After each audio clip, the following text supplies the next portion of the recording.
Hey everyone, before we dive into tonight's story, I have a quick question for you. Are you team TV or team phone when watching these videos? Drop a comment with just one word TV or phone. And if you're enjoying these stories, your likes and comments really help support the channel and let me know you want more. So don't forget to hit the like button and subscribe and ring the bell to never miss a spooky episode. Your engagement keeps the channel alive and helps bring you even more chilling tales. Now, let's see what the darkness has in store for us tonight. The night was still, with an oppressive silence hanging in the air. Amelia had fallen into a restless sleep, where dreams flickered like shadows, unclear but haunting. Pale moonlight streamed through the curtains, casting ghostly patterns on the floor. It felt like a scene ripped from one of those horror novels she'd often read before bed, though she tried to dismiss the eerie sensation. Suddenly, a voice shattered the tranquility of the night. "Amelia," the voice whispered. Soft yet unmistakable, it sounded like it was coming from just beyond her bedroom door. Her heart pounded in her chest, her pulse racing as she sat up in bed, clutching her blanket tightly. The house was still, save for the soft creaking of the old wooden floors. But the voice had sounded so real, like the disembodied voices she'd read about in short horror stories to read online, ones where ghostly presences linger just out of sight. "Amelia," the voice came again, this time more urgent and far too familiar. It was her voice distorted, but hers nonetheless. Fear coursed through her veins as she glanced at the clock. 2:47 a.m., the darkest hour. The hour when, in the scary stories to read in the dark she'd devoured, the veil between worlds was thinnest. She hesitated, remembering the unsettling tales she'd heard around the campfire during her youth's scary campfire stories that never quite left her mind. "Who's there?" she called out, her voice trembling as it cut through the suffocating silence. No answer. Just the eerie stillness of the house, the weight of the night pressing down on her. Every sound, the ticking of the clock, the rustling of the wind outside, seemed amplified. Her instincts told her to stay in bed, but curiosity, the same kind that had always drawn her to good horror novels, compelled her to rise. Amelia's mind raced, flickering between the rational and the paranormal. She had long since outgrown her fear of the dark, but this felt different. This felt real. A part of her hoped it was just a trick of her mind, a lingering echo from the latest horror novels 2022 that had been keeping her up at night. As she approached the door, her feet brushed against the cold floor. The hallway beyond was swallowed in shadow, and the voice came again, softer this time. "Amelia, let me in." Her fingers hovered above the doorknob, her heart hammering in her chest. Was this some kind of joke? Had she been reading too many short, scary stories to read online? She wanted to believe it was all in her head, but the urgency in the voice made her hesitate. She twisted the knob and slowly opened the door. The hallway was empty.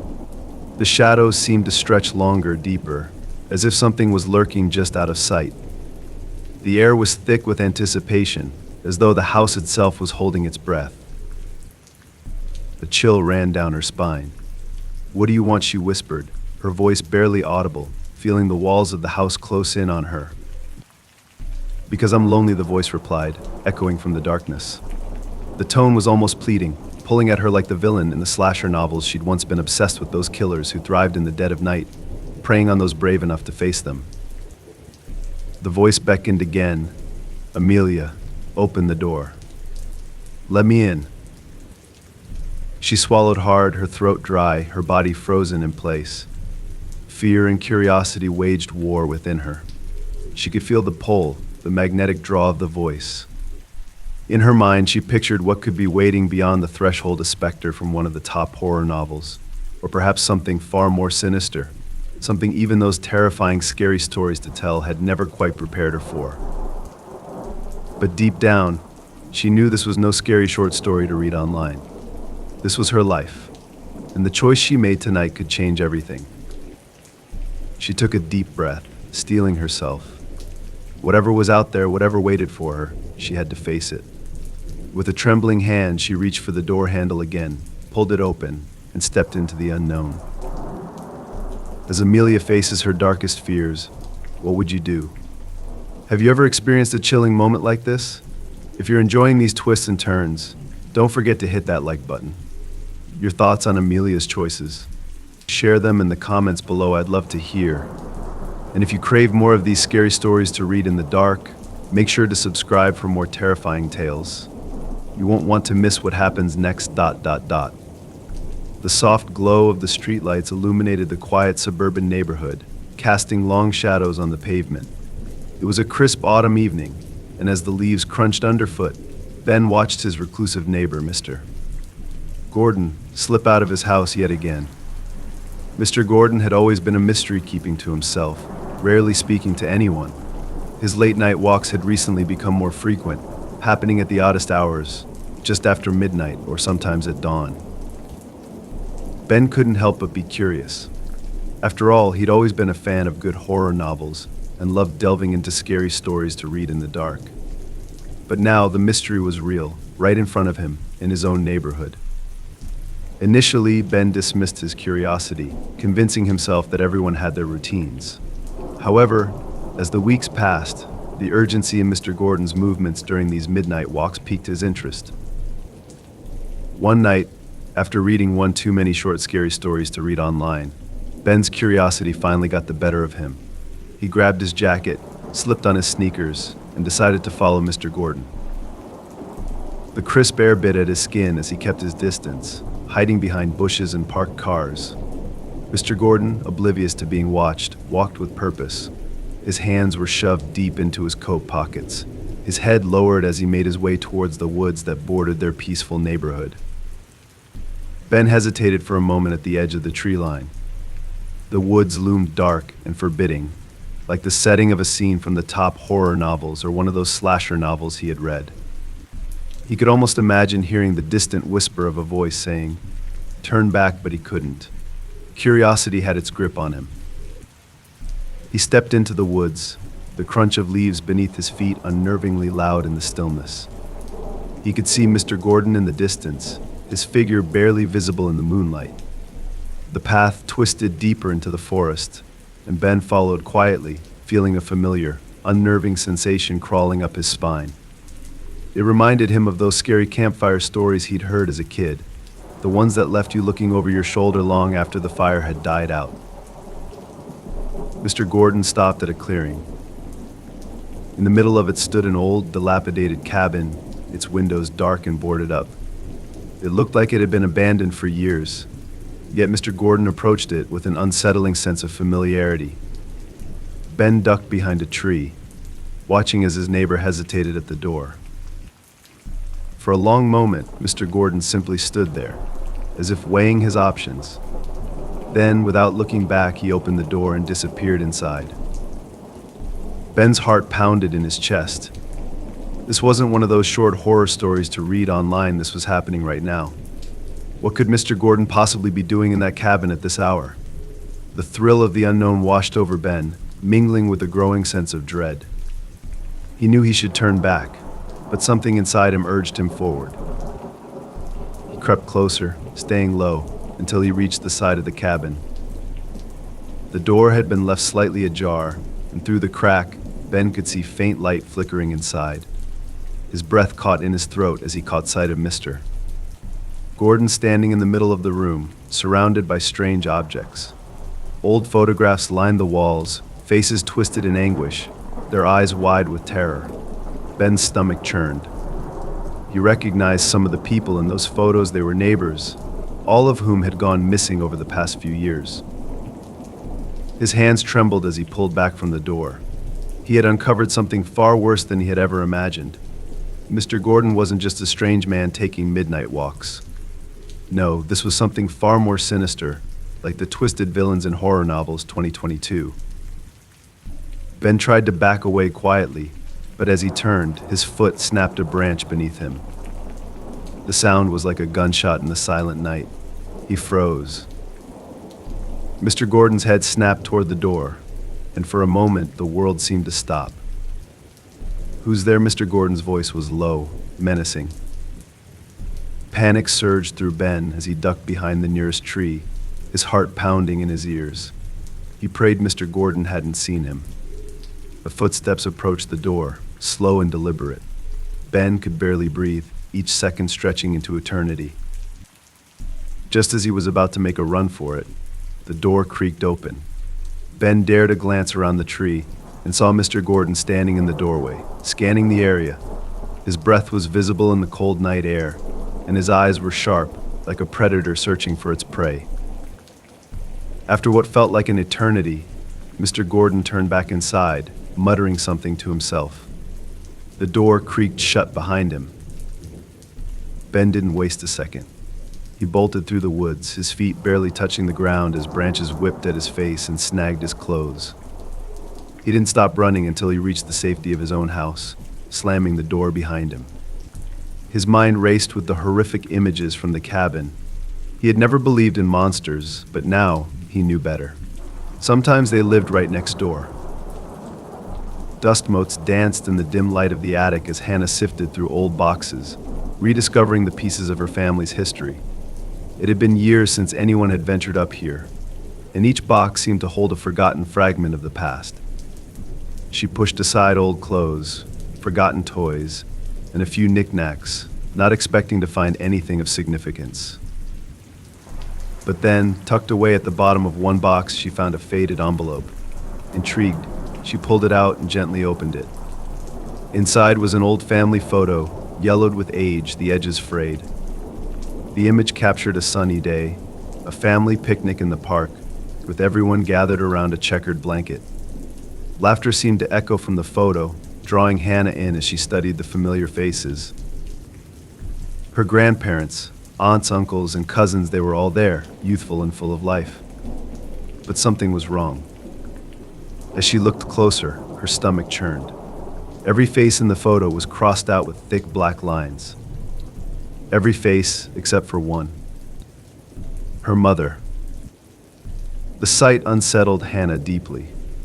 Why would someone do this? The scene reminded her of the haunting scenes she had read in short, scary stories to read online, where innocent objects became symbols of something much darker. She turned the photo over, but there was nothing written on the back, just the rough texture of aged paper. Questions swirled in her mind as she clutched the photo in her hand. What had happened to those people? Why was her mother's face the only one left untouched? Unable to shake the eerie feeling, Hannah descended the attic stairs, her heart pounding. She found her mother in the kitchen, carefully slicing into a freshly baked apple pie. The warm scent filled the air, but it did little to calm the chill creeping down Hannah's spine. Mom, Hannah said, her voice trembling slightly. "Can I show you something?" Her mother looked up, her expression shifting from curiosity to concern when she saw Hannah's pale face. "Of course, sweetie." "What is it?" Hannah laid the photo on the kitchen table, careful not to smudge the surface. Her mother's gaze fell upon the image, and Hannah watched as her expression changed first to confusion, then to something much darker. A shadow of sorrow crossed her face, and she sighed deeply. "Where did you find this?" her mother asked, her voice barely above a whisper. "In the attic," Hannah replied, sitting across from her. "Mom, why are their faces crossed out?" A long silence stretched between them, the ticking of the kitchen clock growing louder with every second. Finally, her mother spoke, her voice heavy with regret. "It's a complicated story," she began, looking out the window as though the answers were hiding somewhere in the familiar view of their backyard. That day in the photo. It was one of the happiest days our family ever had. We were celebrating your uncle's return from the military. But shortly after that, everything changed. Hannah's heart sank. She had read about families hiding dark secrets in horror novels, but this was too real. A few months after that picture was taken, your uncle had a terrible car accident, her mother continued, her voice breaking slightly. He didn't survive. It shattered our family. People stopped coming around, distanced themselves. The grief was too much. Hannah's throat tightened. In the crossed-out faces, she asked quietly. Her mother closed her eyes for a moment. as if gathering the strength to speak. After the accident, it became too painful for some of the family to stay in touch. They drifted away, and one by one, they disappeared from our lives. I marked their faces as a way of coping, a way of remembering who was still part of our family and who was gone. Tears pricked at Hannah's eyes. It felt like the kind of loss she'd read about in good horror novels, where emotional scars ran deeper than any ghost or monster. I kept the photo all these years, her mother said, her voice trembling. It was the only thing I had left to remind me of what we lost. Hannah reached out, placing a comforting hand on her mother's. "Mom, I wish I'd known sooner.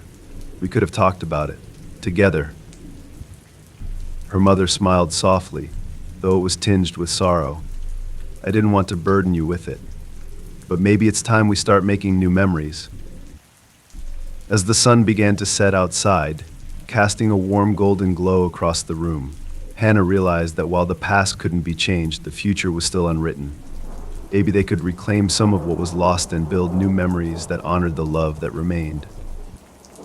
Together, they tucked the photo away in a safe place, a symbol of the pain and the hope that lingered in their family's history.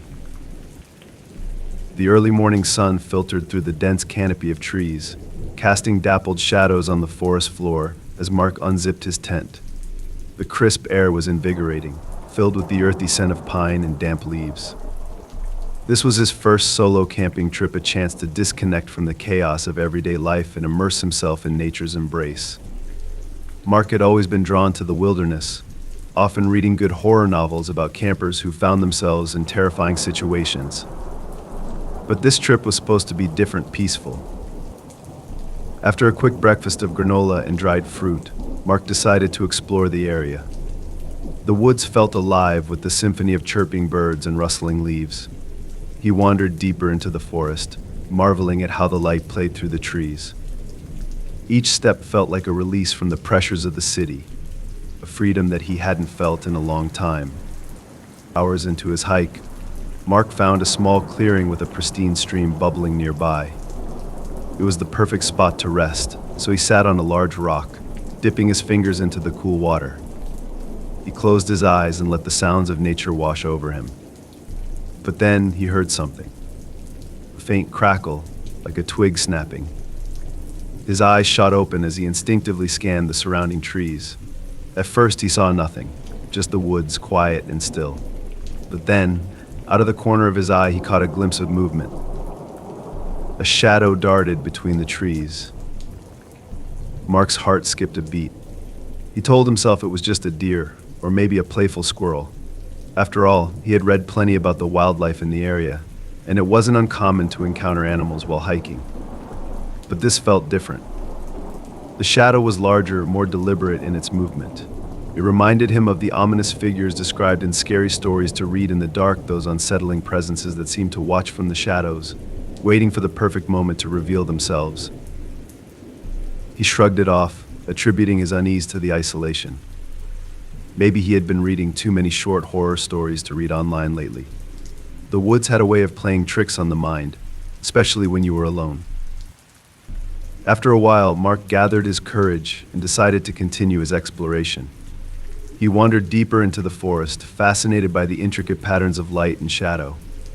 The sun was beginning to dip lower in the sky, and he knew he'd have to head back to his campsite soon. That's when he felt it again, a prickling sensation on the back of his neck. Mark turned abruptly, half expecting to find a curious animal watching him from a distance. But there was nothing, just trees. The feeling persisted, though the weight of being watched, a presence lurking just out of sight. It was unsettling, like something straight out of one of the scary campfire stories he'd grown up hearing. He quickened his pace, pushing through the underbrush, trying to shake the growing sense of dread that clung to him. When he finally reached his campsite, he took a deep breath, relieved to be back in the familiar surroundings of his tent and fire pit. Mark set about gathering firewood, trying to focus on the task at hand. But every time he glanced over his shoulder, he couldn't shake the feeling that someone or something was watching him. The sun had set now, and the forest had transformed into a dark, whispering maze. He lit a small fire, the flickering flames casting warm light around him. The sound of crickets filled the night air, but it did little to soothe his nerves. He cooked a simple dinner, but his appetite had all but disappeared. As the night deepened, the feeling of being watched intensified. Every crack of a twig, every rustle of leaves sent shivers down his spine. Mark told himself he was being foolish, just paranoid. He had spent too many nights reading slasher novels and top horror novels where campers never made it out of the woods. But still, he couldn't shake the sensation that he wasn't alone. Deciding to turn in early, Mark sought refuge in his tent, zipping it up tight and hoping the thin nylon walls would provide some comfort. But sleep wouldn't come. His heart pounded in his chest, his mind racing with images of the shadow he'd seen earlier. Was it really just his imagination? Just as he began to doze off, a loud crack echoed through the stillness. Mark jolted awake, adrenaline surging through him. The noise had come from just beyond the trees, near where his fire had burned down to embers. He lay still, listening. The night was eerily quiet now. The usual sounds of the forest had vanished, replaced by a heavy silence. Minutes felt like hours, and just as Mark was about to convince himself it was nothing, he heard it again, a soft whispering, too faint to make out, yet undeniably present. His breath quickened as the whispers grew closer, circling his campsite, lingering just outside the reach of the dying firelight. He could almost imagine the dark shapes from horror novels he had read, slipping silently through the trees. Unable to take it any longer, Mark unzipped his tent and peered into the darkness. The fire had burned low, casting shadows that danced among the trees. He scanned the area, his heart racing. Then he saw a figure, half hidden behind a tree. Mark's blood ran cold as he squinted, trying to make sense of the shape. Was it a trick of the light, or was someone or something watching him? "Hello," Mark called out, his voice shaky, betraying his fear. No response, just silence. Mark took a cautious step forward, the underbrush crunching beneath his feet. The figure shifted, and in that moment something primal took over. He turned and fled back into his tent, his mind a whirlwind of panic. He fumbled with the zipper, hands trembling as he sealed himself inside. He held his breath, straining to hear any sounds outside, but all he could hear was his own heartbeat, pounding like a drum. The whispers returned, closer now, circling his tent like a predator stalking its prey. Mark squeezed his eyes shut, wishing it all away. Just as he thought it might be over, there was a loud thud against the side of his tent, sending a shockwave of fear through him. The forest, which had once felt like a refuge, now loomed with dread. Mark lay there, wide awake, praying for dawn to break. But deep down, he knew that whatever had been watching him wasn't finished yet. The morning light filtered softly through the sheer curtains, casting a warm glow across the room. Grace sat at her kitchen table, sipping coffee and flipping through a stack of old photographs. Each image captured a memory, a moment in time that seemed so vivid, yet so distant. There were laughter, adventures, and secrets. Her friendship with Olivia had been one of the brightest threads woven into the fabric of her life. 3 years had passed since that tragic day when everything changed. Olivia had been full of life, a spark of joy wherever she went. But a sudden accident had stolen her away, leaving Grace with a void that she still struggled to fill. Since then, Grace had learned to navigate her grief, cherishing the memories while grappling with the silence Olivia left behind. As Grace sifted through the photos, she stumbled upon one of their last adventures together, a weekend camping trip in the woods. They had spent hours around the campfire, telling scary campfire stories and laughing until their sides hurt. Olivia's smile had been infectious, her spirit unbreakable. It was hard to believe that such joy could be eclipsed by loss. Suddenly, Grace's phone buzzed on the table, breaking the tranquility of the moment. She glanced down, and her heart skipped a beat. The message on the screen was from Olivia's number. "I'm in trouble," the text read. Grace froze. Her mind raced with 1,000 possibilities, but none of them made sense. Olivia was gone, She had been gone for 3 years. This had to be some kind of cruel joke. But deep down, something stirred, a chill creeping up her spine, as if this was something out of one of those short horror stories to read online that always kept her awake at night. Pushing aside the disbelief, Grace typed back a response, her fingers trembling. Olivia, is this really you? She hesitated before hitting send. Was she losing her mind? But in her heart there was a flicker of hope. Maybe, just maybe, this was some bizarre twist of fate. Seconds stretched into eternity, and each tick of the clock amplified her anxiety. Finally, her phone buzzed again, pulling her back to reality. You need to help me. I don't have much time. Panic surged through Grace. How was this possible? How could Olivia be reaching out from beyond? The urgency in the message was unmistakable. It echoed through Grace's mind, bringing her back to the night of Olivia's accident, a night filled with unanswered questions and an overwhelming sense of helplessness. She typed another message, her heart racing. Where are you? The reply came almost instantly. The old cabin. The one we used to visit. Please hurry. Grace's breath caught in her throat. The old cabin. It was deep in the woods, the very place where they had shared some of their happiest moments. They hadn't been back since the accident. She had avoided it, unable to bear the memories. But now, the thought of Olivia possibly in danger pulled her from her seat. Grace grabbed her car keys and rushed out the door. Her mind was a whirlwind of emotions as she drove. The familiar roads felt strange, each turn bringing back memories of laughter and carefree days. But now the weight of the past pressed heavily on her chest, mingling with the urgency of the present. When she finally arrived at the cabin, a sense of foreboding settled over her. The trees loomed large and dark, casting eerie shadows that flickered in her peripheral vision. The cabin, once a place of joy, now stood silent and unsettling. Its worn facade seemed to whisper secrets long forgotten, like the characters in the horror novels Grace had always loved reading. She stepped out of the car, the air thick with anticipation. Every scary story to tell she had ever heard replayed in her mind, warning her to turn back. But she couldn't. Not when Olivia needed her. Grace pushed open the creaky cabin door, her pulse quickening. Inside, everything was as they had left it, dusty, but familiar.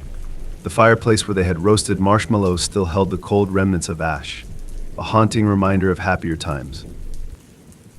Olivia, Grace called out, her voice trembling. Only silence answered her. She stepped further inside, her eyes scanning every corner for any sign of her friend. In the back room, something caught her eye, a small object on the mantel. She approached it cautiously and realized it was Olivia's locket, the very one she had worn the night of the accident. Grace's hands shook as she picked it up, her heart pounding. Inside the locket was a picture of the two of them, smiling brightly against a backdrop of autumn leaves. But there was something else tucked inside a folded piece of paper. Grace's breath caught as she unfolded it, her mind racing with possibilities. The words scrawled across the paper sent a chill down her spine. Grace, not everything is as it seems. Trust your heart. She stood frozen, the world around her spinning. The messages. The locket.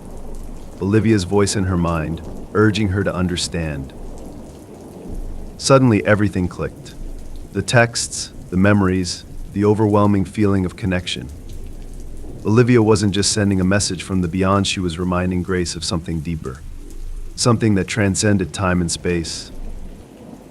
Tears streamed down Grace's face as she whispered into the empty room, Olivia, I wish I could have saved you. As the last words left her lips, a soft breeze swept through the cabin, carrying with it the warmth of remembrance. Grace felt a presence, an undeniable feeling that Olivia was there with her, guiding her through the darkness. Clutching the locket tightly, Grace made a promise. She would carry Olivia's spirit with her, honoring her memory with every step she took. She wasn't alone. She never had been. After moving into her new apartment, Emma felt a mix of excitement and nervousness. The one-bedroom unit was cozy, located in an older building with creaky floors and charmingly mismatched fixtures. The first few days passed quickly as she unpacked boxes and settled in. It felt like a fresh start, and Emma was ready for it. But soon, unsettling things began to happen. It started with a simple note. One morning, Emma found a piece of paper folded neatly on her kitchen counter. It was an odd discovery, as she didn't recall leaving any notes around. Curiosity piqued, she unfolded the paper to find the handwriting neat and precise, almost too perfect. "Don't forget to water the plants," it read. Emma didn't own any plants. She chuckled, assuming it was a mistake, perhaps left by the previous tenant. But as the days passed, more notes appeared, and each one was more unsettling than the last. Emma felt like she had stepped into one of those short, scary stories to read online, the kind that started innocently enough before things spiraled out of control. One morning, she found another note taped to her bathroom mirror. "The hot water runs out faster than you think," it said. Emma paused, thinking back to her shower the previous day. The water had gone cold sooner than usual, but she brushed it off as a minor inconvenience. Now it felt more like a warning. It was becoming clear that the notes were not random, they were personal. Someone had been watching her. The realization sent a chill down her spine, reminding her of the unsettling suspense she often read in horror novels. Trying to shake off the growing sense of unease, Emma convinced herself it was all a coincidence. But the more she tried to ignore the notes, the more persistent they became. Another appeared on her bedside table. "Don't leave the window open tonight." It was a warm evening, and she had indeed left her window open, something she rarely did. That's when she knew this was no coincidence. Someone or something was watching her. It felt like one of those scary stories to read in the dark, where the protagonist slowly realizes they're being hunted, their every move monitored by a faceless figure. Emma couldn't ignore it any longer. She began to monitor her own surroundings, leaving her apartment and lingering in the hallway, pretending to check her phone while glancing at her neighbors' doors. Nothing seemed out of place, but the feeling of being watched never left her. She kept her doors locked, her curtains drawn, trying to fortify her space against the unknown. Then, another note appeared, more chilling than the rest. She found it lying on her coffee table after returning from a grocery run. "Enjoy your tea, but be careful with the sugar." Emma froze. She had just made a cup of tea, but she hadn't added sugar. The implication of the note hit her like a wave of ice. Someone was not only watching her, but they knew the details of her daily routine. This wasn't just a scary short story to read online, this was her life. Frustrated and terrified, Emma decided to confront her tormentor. She wrote a note of her own, slipped it under her front door, and waited. It was a simple message, written in trembling handwriting. "Stop. I know you're watching me." For days, there were no new notes. The silence was almost suffocating, but Emma allowed herself to relax, believing the strange ordeal was over. Maybe whoever had been watching her had decided to move on. But then, just as she was starting to feel safe again, another note appeared. This one was different, tucked inside the pages of a book she had been reading, a good horror novel she had picked up recently to distract herself. "You should know I have your back," the note read. Emma's heart raced. This wasn't a prank. It felt like a game she didn't want to play, a cruel twist straight out of the slasher novels she'd seen in movies, where the protagonist realizes they are never alone, even in their most private moments. The walls of her apartment began to feel like a prison, the shadows lengthening with each passing day. Desperation crept in, mixing with her growing paranoia. She installed a small security camera at her front door, hoping to catch a glimpse of whoever was tormenting her. She spent hours reviewing the footage, looking for any sign of movement, but nothing seemed out of place. The hallway was always empty, the door remained closed, but the notes continued.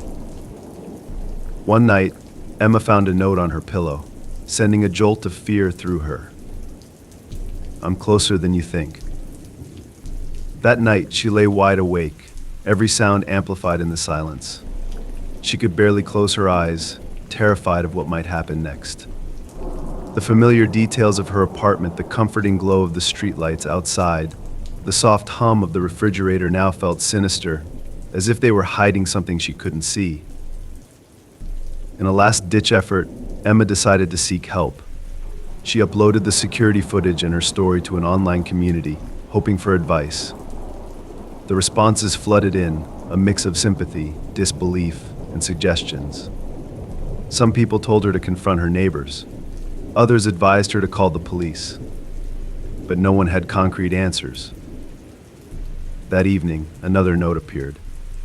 This time it was different, tucked into a place she would never have expected inside her shoe, right where she'd have to find it before leaving the apartment. I'll see you soon.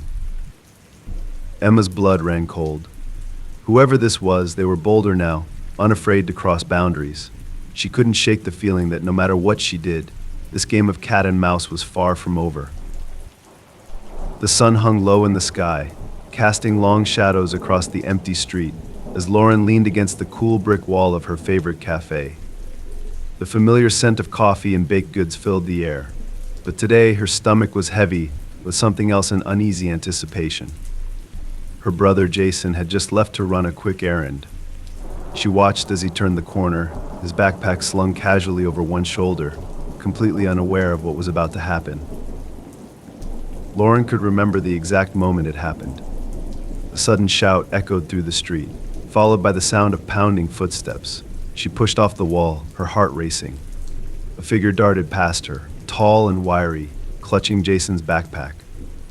Panic surged through her as she realized that the bag held more than just his laptop. In school books, it contained precious keepsakes, irreplaceable items that Jason always carried with him. Before Lauren could react, Jason was already in hot pursuit, shouting after the thief. The man glanced back, his face set in a wild expression, determination flashing in his eyes. Jason's long strides quickly closed the gap between them, but the thief had a head start. Lauren stood frozen, her mind racing with 1,000 thoughts. Should she run after them? Should she stay behind and call for help? The seconds stretched into what felt like hours as she watched them disappear around the corner. She took a deep breath and pushed through the cafe door, trying to steady herself. The world around her felt suddenly too quiet, too still. They reminded her of the tense moments in the top horror novels she had read, the calm before everything went terribly wrong. The street was bustling with people, but time seemed to slow down as Lauren scanned the area, desperately searching for any sign of Jason or the thief. Her thoughts raced as she considered what might happen if Jason caught up to the man. What if the thief was armed? What if Jason got hurt? It felt like one of those scary short stories to read online, where everything spirals out of control before you even know what's happening. With her heart pounding, Lauren hurried down the sidewalk, her feet moving faster than her thoughts. She rounded the corner, hoping to catch a glimpse of them, but the street was empty. The city, once alive with energy, now felt eerie and desolate. "Jason," she shouted, her voice bouncing off the nearby buildings. Silence answered her. A growing sense of dread pooled in her stomach as she retraced their possible route. Each corner she turned held the promise of finding them, but time and again, she was met with nothing but empty streets. It felt like she was living in a horror novel, the kind where the protagonist is forced to navigate a labyrinth of suspense and fear, all the while knowing that something is terribly wrong. Lauren's phone buzzed in her hand, pulling her from her thoughts. She fumbled to answer it, hoping it was Jason, but it wasn't. A text from an unknown number appeared on the screen, the words sending a chill down her spine. "I have your brother. If you want him back, meet me at the old warehouse by the docks." For a moment, everything around Lauren seemed to blur. Her mind raced, her hands trembling as she read the message again. Could this be real? It felt like she had stepped into the plot of one of those slasher novels she loved, where the protagonist has to make life or death decisions in the face of unimaginable danger. Her instincts screamed at her to call the police, to stay put and let the authorities handle it. But another part of her, the part that couldn't bear the thought of Jason in danger, urged her to act. She couldn't just sit by and wait. With her heart pounding in her chest, Lauren made her decision. She grabbed her jacket and keys, ready to face whatever awaited her at the docks. The sun was sinking lower in the sky, casting an ominous orange glow over the city. It felt like the setting of a scary campfire story, the kind where the tension builds until the air is so thick with fear that you can barely breathe. The drive to the docks was a blur. Every turn felt like it was leading her further away from safety, deeper into a nightmare she couldn't wake from. The world outside the car window seemed foreign, twisted by her anxiety.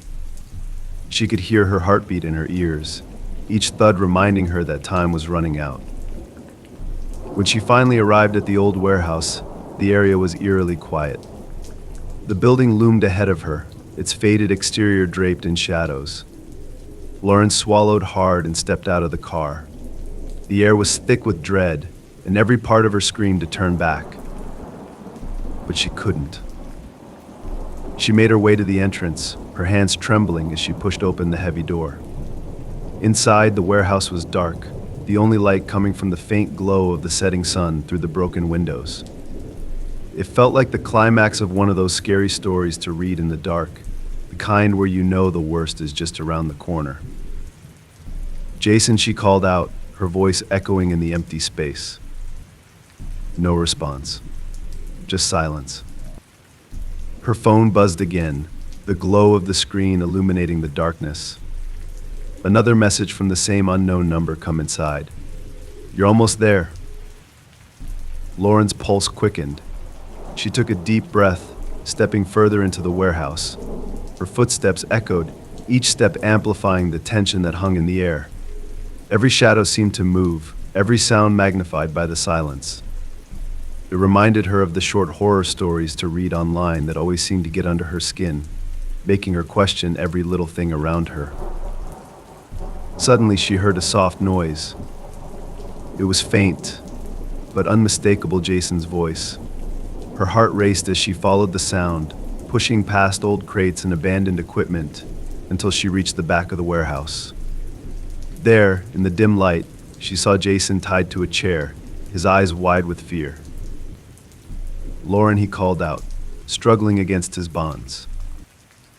She rushed to him, her hands working quickly to untie the ropes. But just as she loosened the last knot, a voice echoed from the shadows. You shouldn't have come.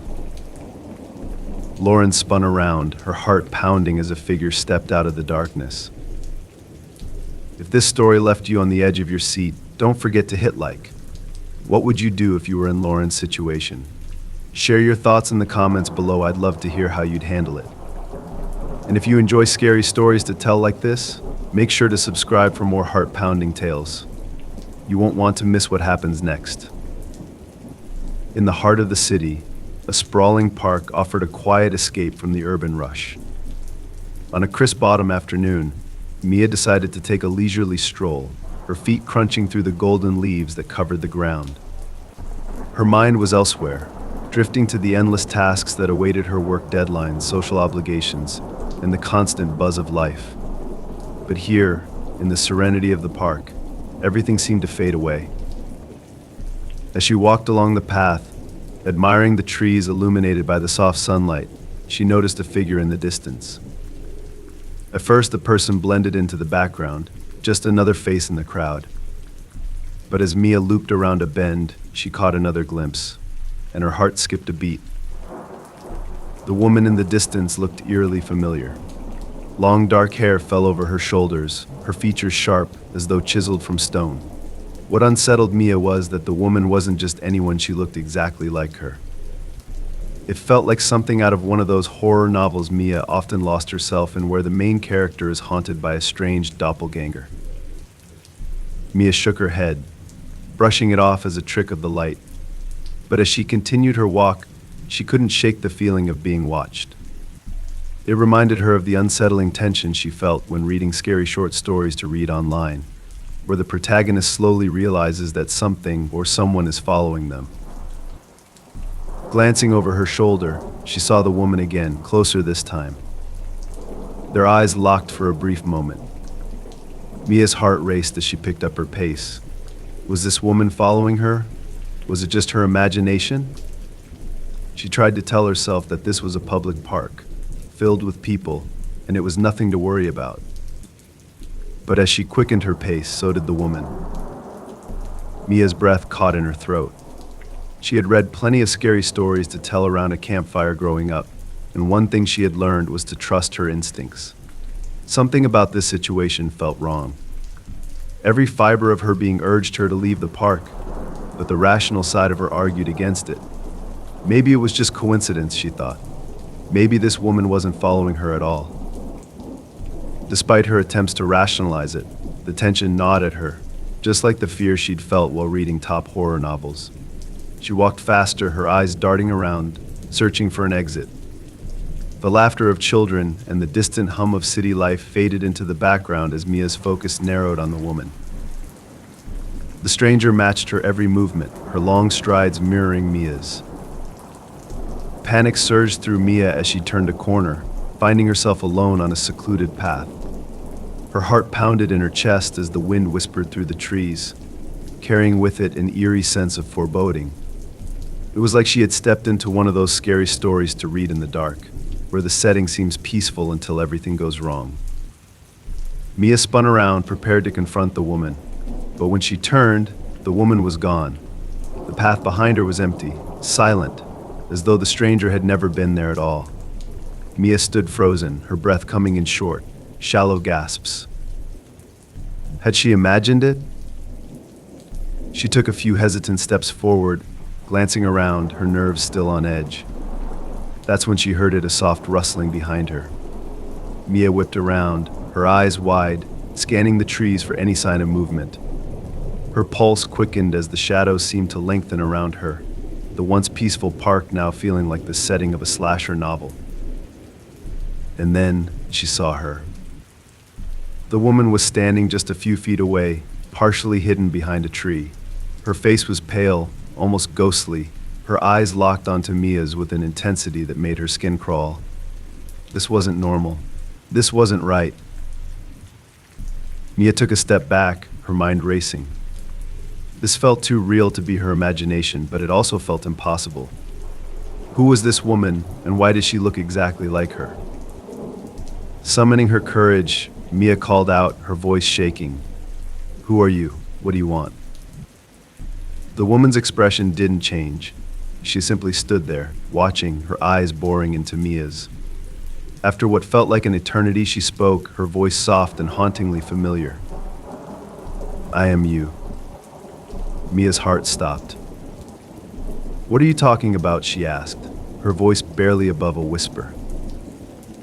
The woman took a step forward, her figure eerily graceful, like she was gliding through the air. "I am everything you fear, everything you run from." Mia's breath hitched in her throat. This wasn't real. This couldn't be real. It felt like she had stepped into the pages of one of those horror novels 2022 that kept her up at night, where the protagonist's darkest fears manifest before their eyes. The woman's gaze softened as she moved closer. "You can't run from yourself, Mia." Mia stumbled backward, her mind racing. What was happening? Was this a nightmare? She had read good horror novels before, but nothing had prepared her for this. Nothing had prepared her to face herself, literally. "I don't know what you are," Mia whispered, her voice trembling. "But you're not me." The woman smiled, a sad, knowing smile. "I am the part of you that you refuse to see. The part you've buried deep down, hoping it would disappear. But I'm still here, and I always will be." Mia's back hit the trunk of a tree, her escape route blocked. The woman stood before her, her presence overwhelming, like a mirror reflecting Mia's deepest insecurities. "You need to accept me," the woman said, her voice soft yet firm. "Only then can you be free." Mia felt tears prick at her eyes. The weight of the woman's words crushed her, forcing her to confront everything she had been avoiding. But as she stood there, face to face with her own fears, something shifted inside her. She realized that maybe, just maybe, this woman wasn't her enemy. Maybe she was her strength. Mia took a deep breath, her heart steadying. What do I have to do? The woman's smile softened. You already know the answer. And just like that, the woman began to fade, her figure dissolving into the golden light of the park. Mia stood there, breathless, as the tension lifted, leaving her with a strange sense of peace. As the last rays of sunlight streamed through the trees, Mia understood. She wasn't running anymore. If this story gave you chills, don't forget to like this video. Have you ever confronted your deepest fears? Share your thoughts in the comments below. I'd love to hear your stories. And if you enjoy eerie tales like this, make sure to subscribe for more scary stories to read in the dark. There's plenty more to come. The soft hum of rain against the windows filled the room as Sophia curled up on her couch with a steaming cup of tea. It was her favorite time of year, cool autumn nights, perfect for losing herself in the pages of her favorite horror novels. The latest one she'd picked up, a bestseller among horror novels 2022, was gripping, filled with eerie tales of haunted houses and restless spirits. Tonight, though, something felt off. The house was too quiet. Sophia pushed the unsettling feeling aside and continued reading. Outside, the rain grew heavier, each drop drumming harder against the glass. Just as she was getting to a particularly tense chapter, her phone buzzed loudly on the coffee table, startling her. The screen lit up with an unknown number. She hesitated, staring at the phone. Who could be calling her so late? Normally, Sophia would ignore unknown numbers, but something compelled her to answer this time. Maybe it was curiosity, the same curiosity that always led her to scary stories to read and the dark stories that made her question the safety of her own surroundings. She answered, pressing the phone to her ear. Hello. For a moment, all she heard was static, a crackling that sent a chill down her spine. She was about to hang up when a voice, barely audible, broke through the noise. Sophia. Help me. Her heart stopped. She gripped the phone tighter. Who is this? She asked, her voice trembling. The static intensified, and then, just as quickly, it cut off. The line went dead. Sophia stared at the phone in disbelief, her mind racing. The voice had been so familiar. It sounded like her old college roommate, Sarah, someone she hadn't spoken to in years. She put the phone down, trying to shake off the creeping unease that settled over her. It was probably just a prank, or maybe she was imagining things. After all, she'd spent hours reading scary short stories to read online, the kind that made her jump at every sound. But deep down, Sophia couldn't let it go. There was something about that voice, it wasn't just a coincidence. She decided to text Sarah just to check in. Her fingers moved quickly over the screen as she typed a casual message. Hey Sarah, it's been a while. Are you okay? The minutes ticked by with no response. Sophia set her phone down, trying to focus on her book again, but the words blurred together as her mind kept returning to the call. The rain outside had slowed to a soft drizzle, the house now filled with an uncomfortable stillness. Then her phone buzzed again. She snatched it up quickly, her breath catching in her throat as she saw Sarah's name on the screen. A single message appeared. I need you. Sophia's pulse quickened. She typed a response, her hands shaking. Sarah, where are you? What's going on? The reply came almost instantly. The cabin. Please hurry. Sophia's heart dropped. The cabin. They hadn't been there in years. It was an old place deep in the woods where they used to escape during college breaks, sharing laughter and scary campfire stories late into the night. But those memories had long since faded, overshadowed by the tragic accident that happened during their last trip. After that night, none of them had ever gone back. Panic rose in Sophia's chest. She couldn't shake the sense of dread settling over her. Something was wrong. Very wrong. Without thinking, she grabbed her keys and jacket, bolting out the door. The drive to the cabin was long and treacherous, with the winding road slick from the rain. The darkness seemed to press in from all sides, the trees towering like silent sentinels as she sped through the forest. The road felt endless, her headlights barely cutting through the thick fog. As she drove, memories of that last trip surfaced. Sarah, always the life of the party, laughing and telling everyone to lighten up as they huddled around the campfire. That was the night they told the scariest of all scary stories to tell about a girl who disappeared in the woods and was never seen again. None of them had known then that their own night would end in tragedy. When Sophia finally arrived at the cabin, it looked exactly as she remembered, worn, weathered, and abandoned. The air was thick with tension, and the moonlight cast eerie shadows over the clearing. She parked and stepped out of the car, her breath visible in the cool night air. The cabin loomed ahead, its windows dark and foreboding. Sophia hesitated, every instinct telling her to turn back. But she couldn't. Not when Sarah had reached out to her. She couldn't leave her friend alone.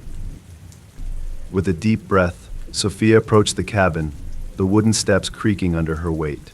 She pushed open the door, the hinges groaning loudly in the silence. Inside, the cabin was cold, empty. Dust covered every surface, and the faint smell of damp wood lingered in the air. There was no sign of Sarah. As Sarah Sophia called, her voice barely above a whisper. No answer. The only sound was the soft dripping of water from a leak in the roof. Sophia's heart pounded in her chest as she ventured deeper into the cabin, her eyes darting to every shadow, every corner. She reached the main room and froze. There, in the middle of the floor, was a single object, Sarah's old backpack, the same one she had brought on their last trip all those years ago. Sophia's hands trembled as she knelt down, unzipping it. Inside was a faded photograph of the two of them, taken on the day of their arrival at the cabin. They were smiling, carefree, unaware of the darkness that was about to unfold. Sophia's phone buzzed again in her pocket. She pulled it out, her hands shaking. Another message from Sarah. Turn around. Sophia's breath caught in her throat. Slowly she rose to her feet, her pulse pounding in her ears. She turned, her eyes scanning the empty room. But there was no one there. Suddenly the temperature in the room dropped, a biting chill filling the air. The lights flickered once, twice, and then plunged the cabin into darkness. Sophia's phone buzzed again, the screen lighting up with one final message. I'm not alone.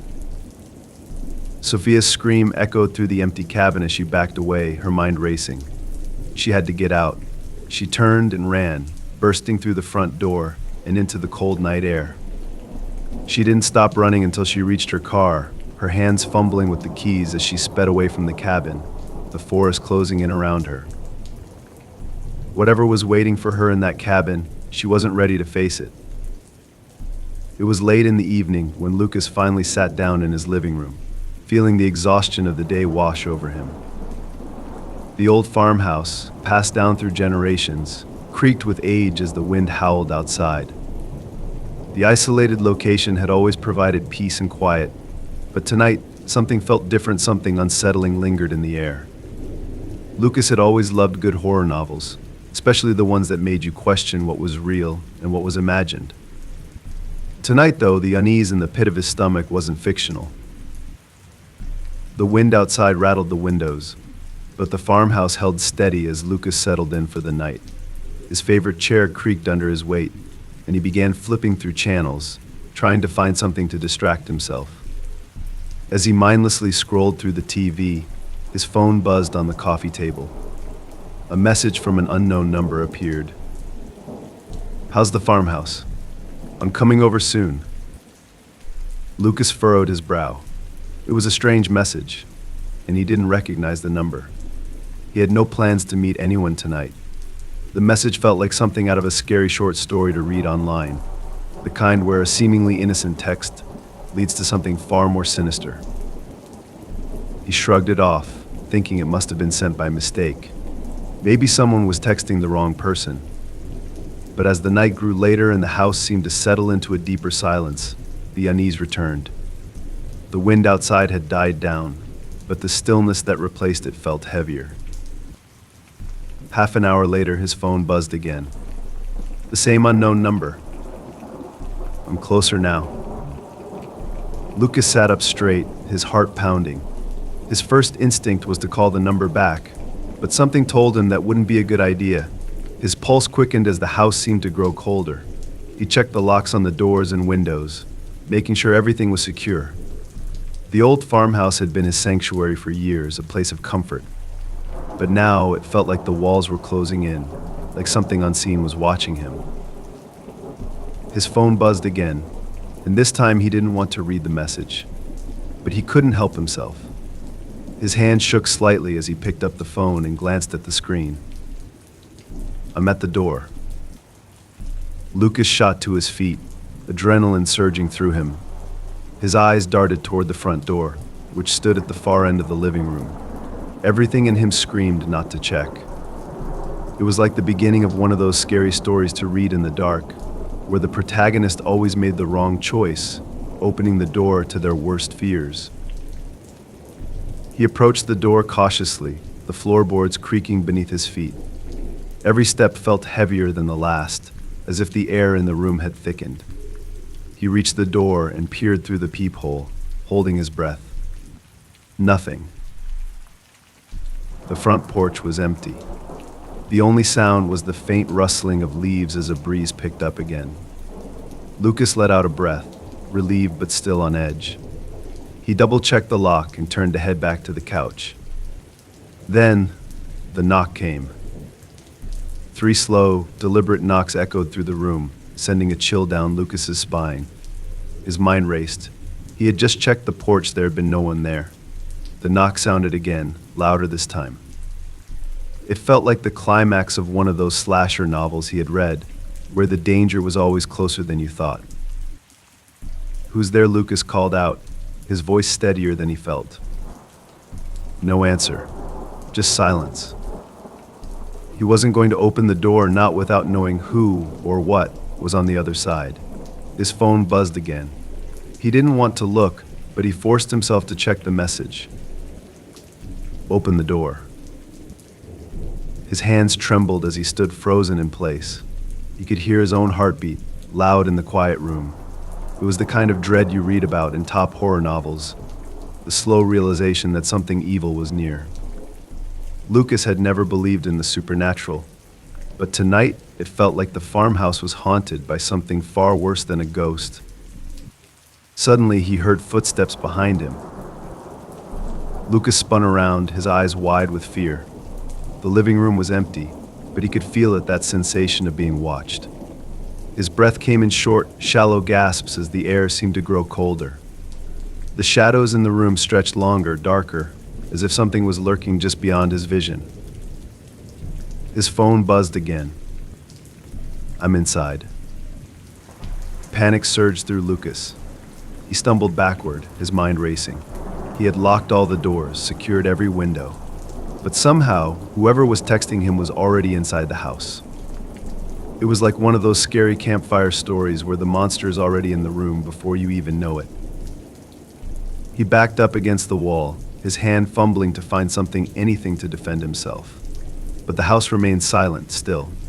The only sound was his own ragged breathing and the faint buzzing of his phone as another message came through.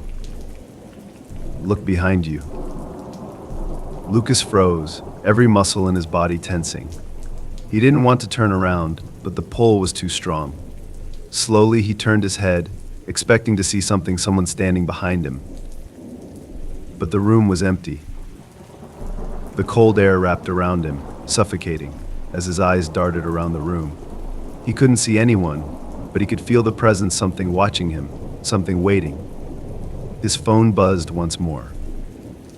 I'm closer than you think. Lucas's vision blurred as fear overwhelmed him. He couldn't stay in the house. Not with this unseen guest, this thing that seemed to know his every move. He grabbed his keys and ran for the door, not daring to look back. The phone buzzed again, but he ignored it as he jumped into his car, his hands shaking as he fumbled to start the engine. As he sped down the dark country road, leaving the farmhouse behind, his phone buzzed one final time. I'll see you soon. Tara sat cross-legged on the living room floor, surrounded by boxes of old photographs, each one like a window into a different time. Her family had lived in this house for decades, and every so often she enjoyed digging through these memories, trying to piece together their long, rich history. That evening, she was searching for a specific photo, one of her grandmother standing in front of the old family farmhouse. But what she found was something else entirely. It was an image she had never seen before, faded and yellowed with age. The photo showed a group of people standing in front of an old barn, smiling brightly for the camera. But there was something off.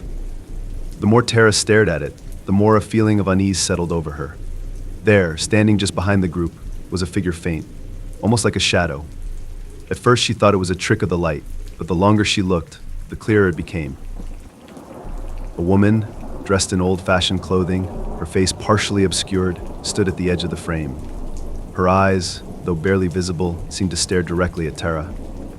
It reminded her of those scary short stories to read online, where something unsettling always lurked in the background, just waiting to be noticed.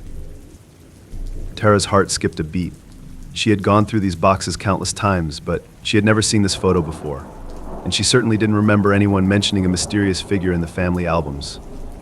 She flipped the photo over, hoping for some clue, but the back was blank. No date, no names, just a faint smudge of ink. The farmhouse in the picture was her grandparents' old place, the one she had visited as a child. It had long since been abandoned, left to decay in the woods after her grandparents passed.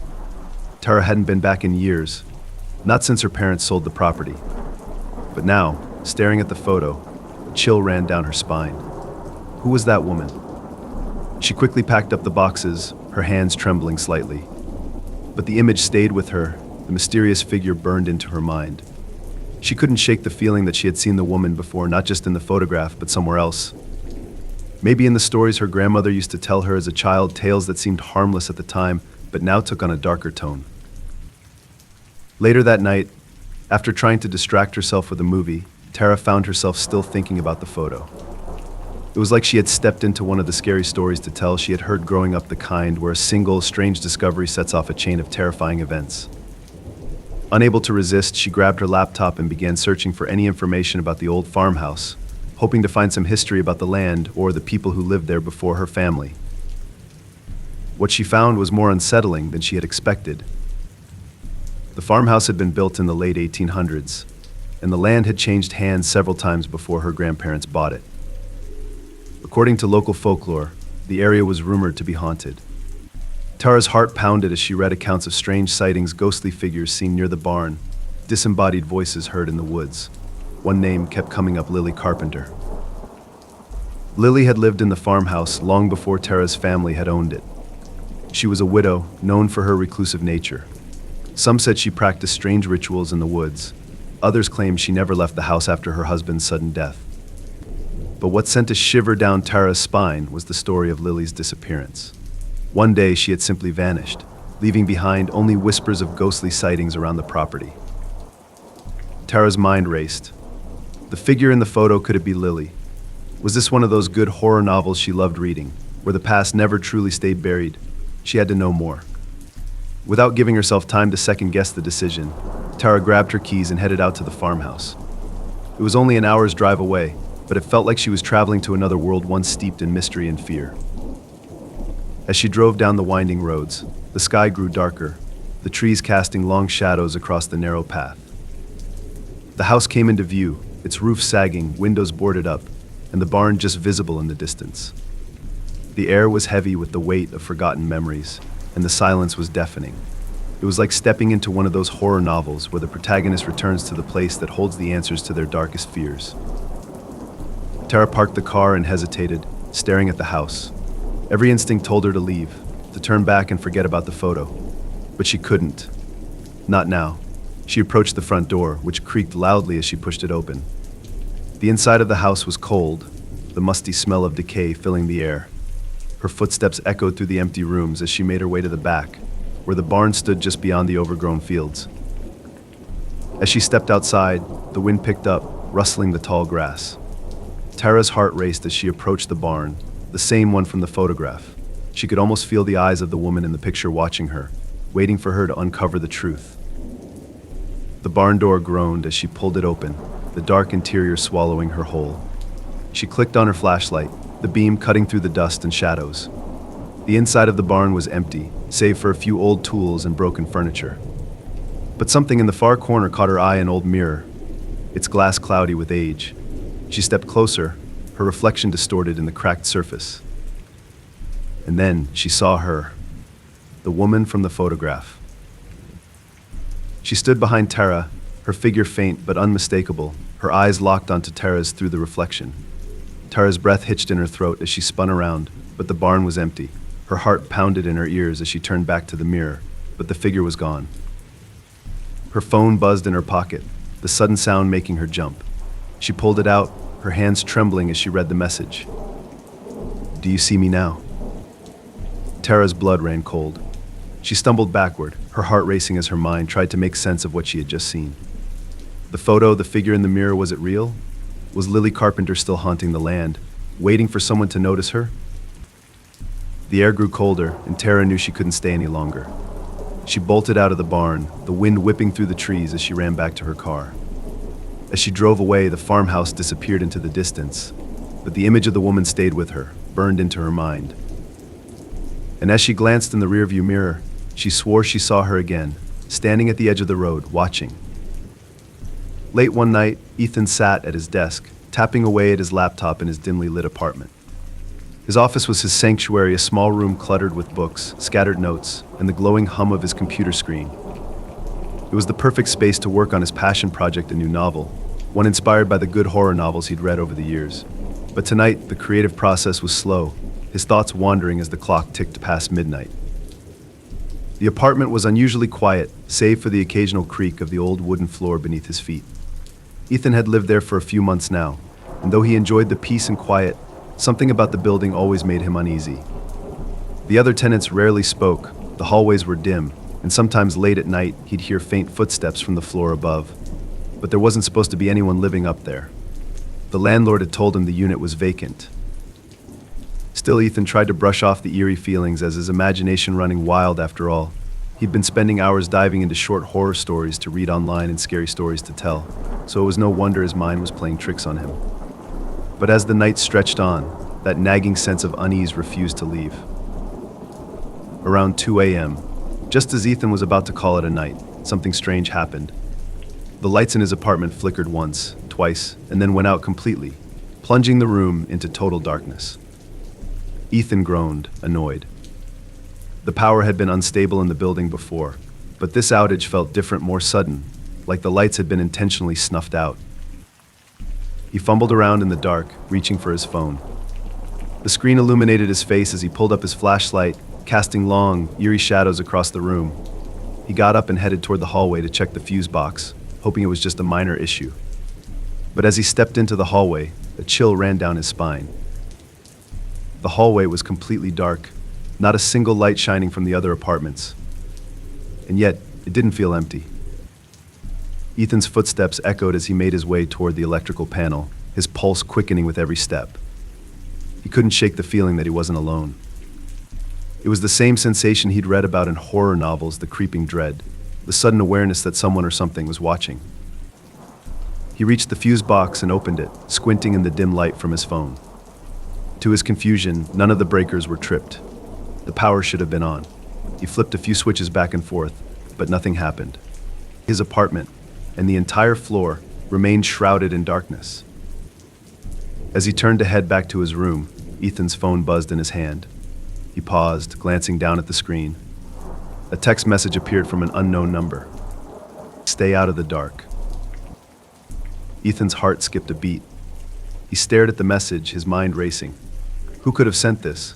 Was it a joke? He glanced around, half expecting someone to be lurking in the shadows, but the hallway was empty.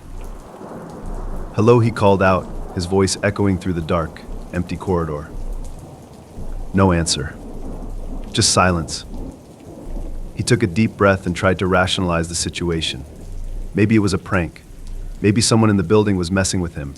But as he made his way back to his apartment, his phone buzzed again. "I see you." Ethan's blood ran cold. He whipped around, shining the light from his phone down the hallway. There was no one there, just the long stretch of darkness. His heart raced as he backed into his apartment, locking the door behind him. He had never believed in the supernatural, but tonight, it felt like something from one of those scary stories to read in the dark was unfolding in real life. His phone buzzed again, the glow of the screen casting an eerie light in the dark room. "Don't turn off the light." Ethan's hands shook as he held his phone, glancing around the room. But there was no light, just the faint glow of his phone screen. He tried to shake off the fear gripping him, but the messages felt too real, too personal. Suddenly, he heard a faint noise behind him, a soft creak, like the sound of someone shifting their weight. Ethan's breath hitched in his throat as he slowly turned around, his phone held out in front of him like a shield. The light from the screen flickered across the room, illuminating the shadows as they seemed to stretch toward him. There, in the corner of the room, something moved. His pulse raced as he pointed the light directly at the corner. For a moment, he saw nothing. But then, just as he was about to relax, a figure stepped forward, tall, dark, and faceless, like a shadow come to life. Ethan stumbled back, his heart pounding in his chest. The figure didn't move, didn't speak. It simply stood there, watching him, its presence filling the room with an overwhelming sense of dread. He bolted for the door, fumbling with the lock as his hands shook. His phone buzzed one more time, the message burning into his mind. It's too late. The room grew colder, and Ethan could feel the figure's presence looming behind him. He forced the door open and ran into the hallway, his footsteps echoing through the empty building. His heart pounded as he made his way down the stairs, the darkness pressing in from all sides. The air felt thick, suffocating, as if the entire building was alive, feeding off his fear. As he burst through the front door of the apartment complex and into the cool night air, he didn't stop running until he reached the street. Panting, he glanced back at the building, half expecting to see the figure standing in one of the windows, watching him leave. But the windows were dark, and the building was silent. His phone buzzed again, and he hesitated before looking at the screen. A single message from the same unknown number appeared. "See you soon." The late evening sun cast a reddish hue over the highway as Julia drove home from her weekend getaway. The roads were mostly empty, with only a few cars speeding by in the opposite direction. Her hands gripped the steering wheel, her thoughts wandering between the peaceful days she had spent in the countryside and the good horror novels she had devoured during her stay.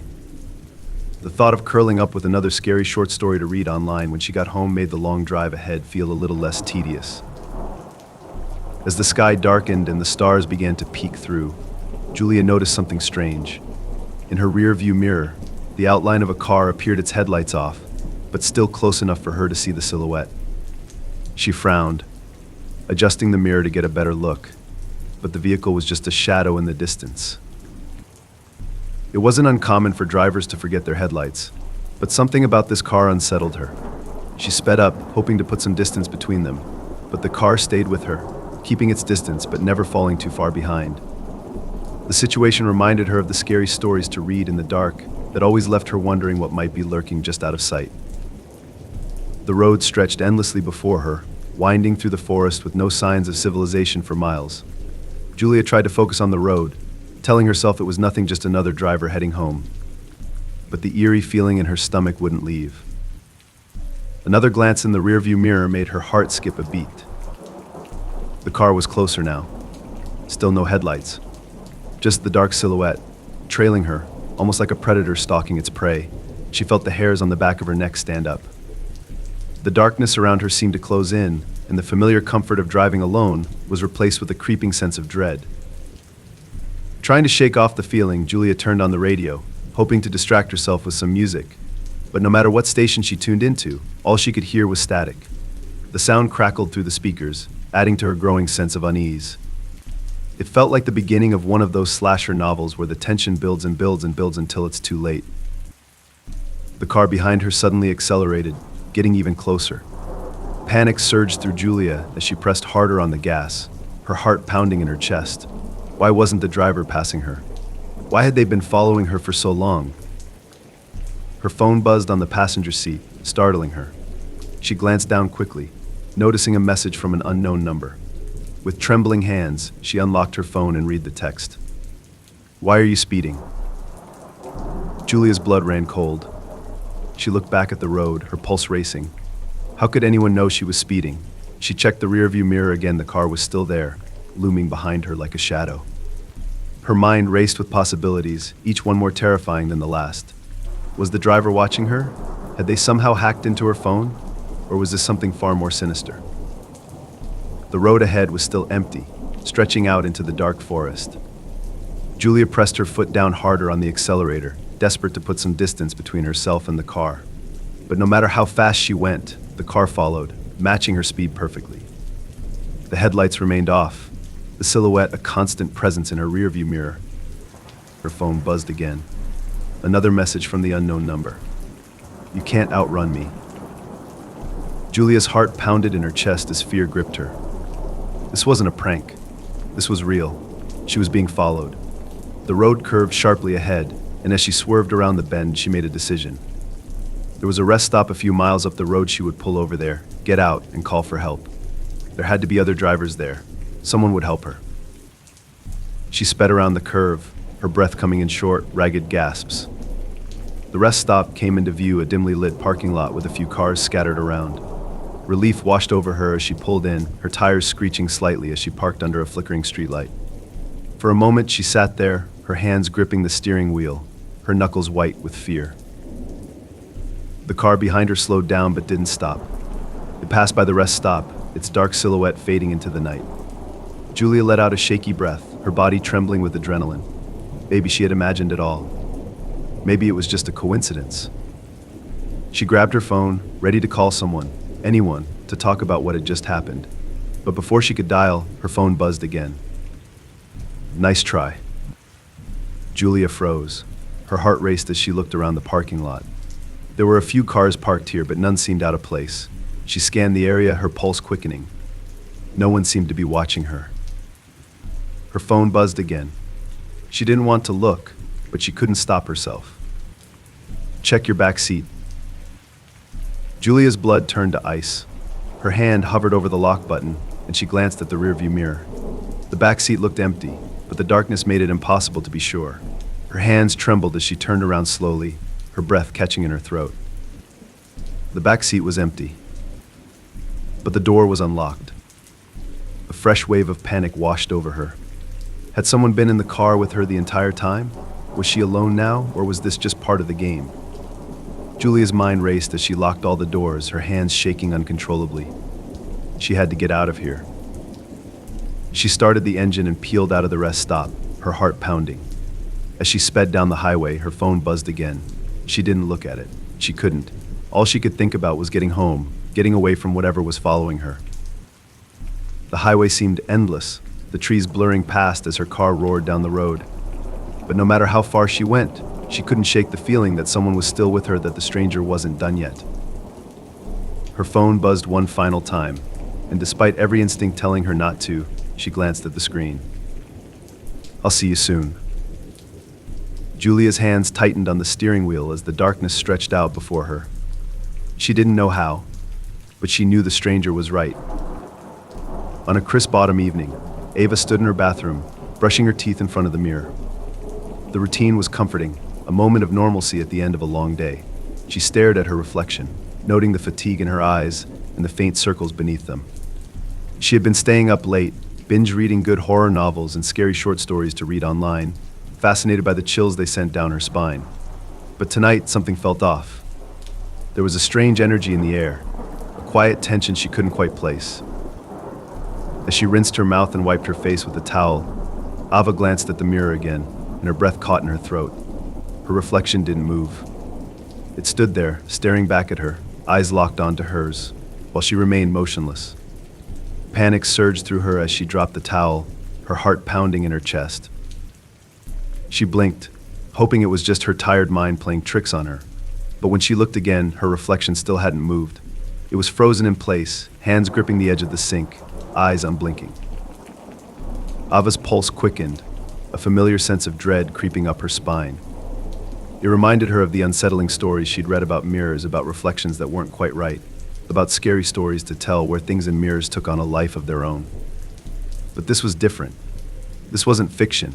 This was happening right now. She stepped back, her hands trembling as she stared at the mirror. Her reflection stayed put, watching her with an intensity that made her feel like a trapped animal. It was like something out of a slasher novel, the kind where every movement felt dangerous, every choice had deadly consequences. Is this real? She whispered to herself, barely able to process what she was seeing. Suddenly, her reflection smiled. Ava gasped, stumbling backward, her heart racing. The smile was wrong, too wide, too sinister, like a distorted version of her own expression. The reflection's eyes gleamed with something dark, something malicious. It felt like the reflection was alive, mocking her from the other side of the glass. With a shaky hand, she reached toward the mirror, hesitating just inches from the surface. Was this some kind of hallucination? Had she been reading too many short horror stories to read online, letting her imagination run wild? But as her fingers neared the glass, the reflection moved on its own, mirroring her movements exactly. The smile never wavered. Ava pulled her hand back, fear clawing at her chest. She had to get out of the bathroom, out of the apartment. Her mind raced, trying to make sense of the impossible, but there were no answers, just the overwhelming terror that something had taken her place in the mirror. She bolted for the door, flinging it open and rushing into the hallway. Her heart pounded in her ears as she ran toward the living room, desperate to put distance between herself and the mirror. But as she reached the doorway, something caught her eye. Another mirror, this one hanging above the fireplace. Her legs felt like lead as she forced herself to look, terrified of what she might see. The room reflected back at her, empty and still. She exhaled, relief flooding her body as she realized there was no twisted version of her lurking in this mirror. But then, the reflection moved. Ava's heart stopped as she watched her reflection step out from behind the hallway wall, entering the room. She hadn't moved an inch, yet there it was her double, staring back at her from the mirror, mimicking the very fear she felt. Her phone buzzed in her pocket, making her jump. She fumbled to pull it out, her hands shaking. A message from an unknown number flashed on the screen. "Do you like what you see?" Ava's blood ran cold. How was this happening? Who could have sent that message? She glanced around the room, the oppressive silence closing in on her. The reflection in the mirror smiled again, a grin that didn't belong to her. Another message buzzed through. "I'm closer than you think." Ava backed away from the mirror, her pulse racing as the reflection stepped closer to the glass, as if trying to break through. The smile widened, and the reflection tilted its head, like a predator toying with its prey. "Who are you?" Ava whispered, her voice trembling. The reflection's eyes gleamed in response. Suddenly, the lights flickered, and the room plunged into darkness. Ava's breath hitched as the silence thickened around her. In the darkness, she could feel the presence of her reflection, watching her, waiting. Her phone buzzed one more time. "Turn around." Terror gripped her chest as she stood frozen in place. She didn't want to turn around. She didn't want to know what was standing behind her. But the pressure was overwhelming, the feeling of eyes boring into her back. Slowly, with shaking hands, Ava turned. There, just inches away from her, stood the reflection. It wasn't in the mirror anymore. Ava screamed, stumbling back as the reflection took a step forward, its smile stretching impossibly wide. The lights flickered back on for a brief second, revealing the twisted version of herself standing in the middle of the room, staring at her with empty eyes. Then, the lights went out again. Ava's scream echoed through the apartment, swallowed by the darkness. If this story gave you chills, don't forget to hit like. What would you do if your reflection didn't move with you? Share your thoughts in the comments below. I'd love to hear what you think about this terrifying twist. And if you enjoy scary stories to read online, be sure to subscribe for more creepy tales that will leave you questioning what's real and what's not. You won't want to miss what's coming next. It was past midnight when Connor heard the noises again.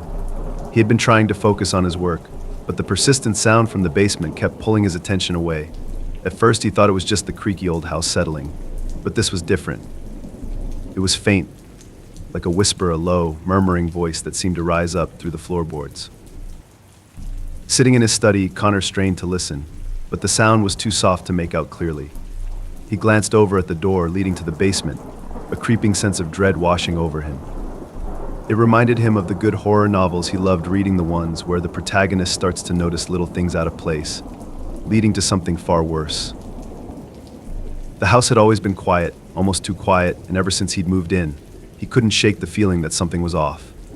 His friends had joked that it was haunted, feeding into his love for scary short stories to read online, but Connor had always shrugged it off. Ghosts weren't real, and old houses made noises. Simple as that. Or so he thought. Tonight, though, the sounds were different, persistent. It wasn't just random creaks or groans from the old pipes. It was almost like a conversation. He stood up, curiosity getting the better of him, and slowly made his way to the basement door.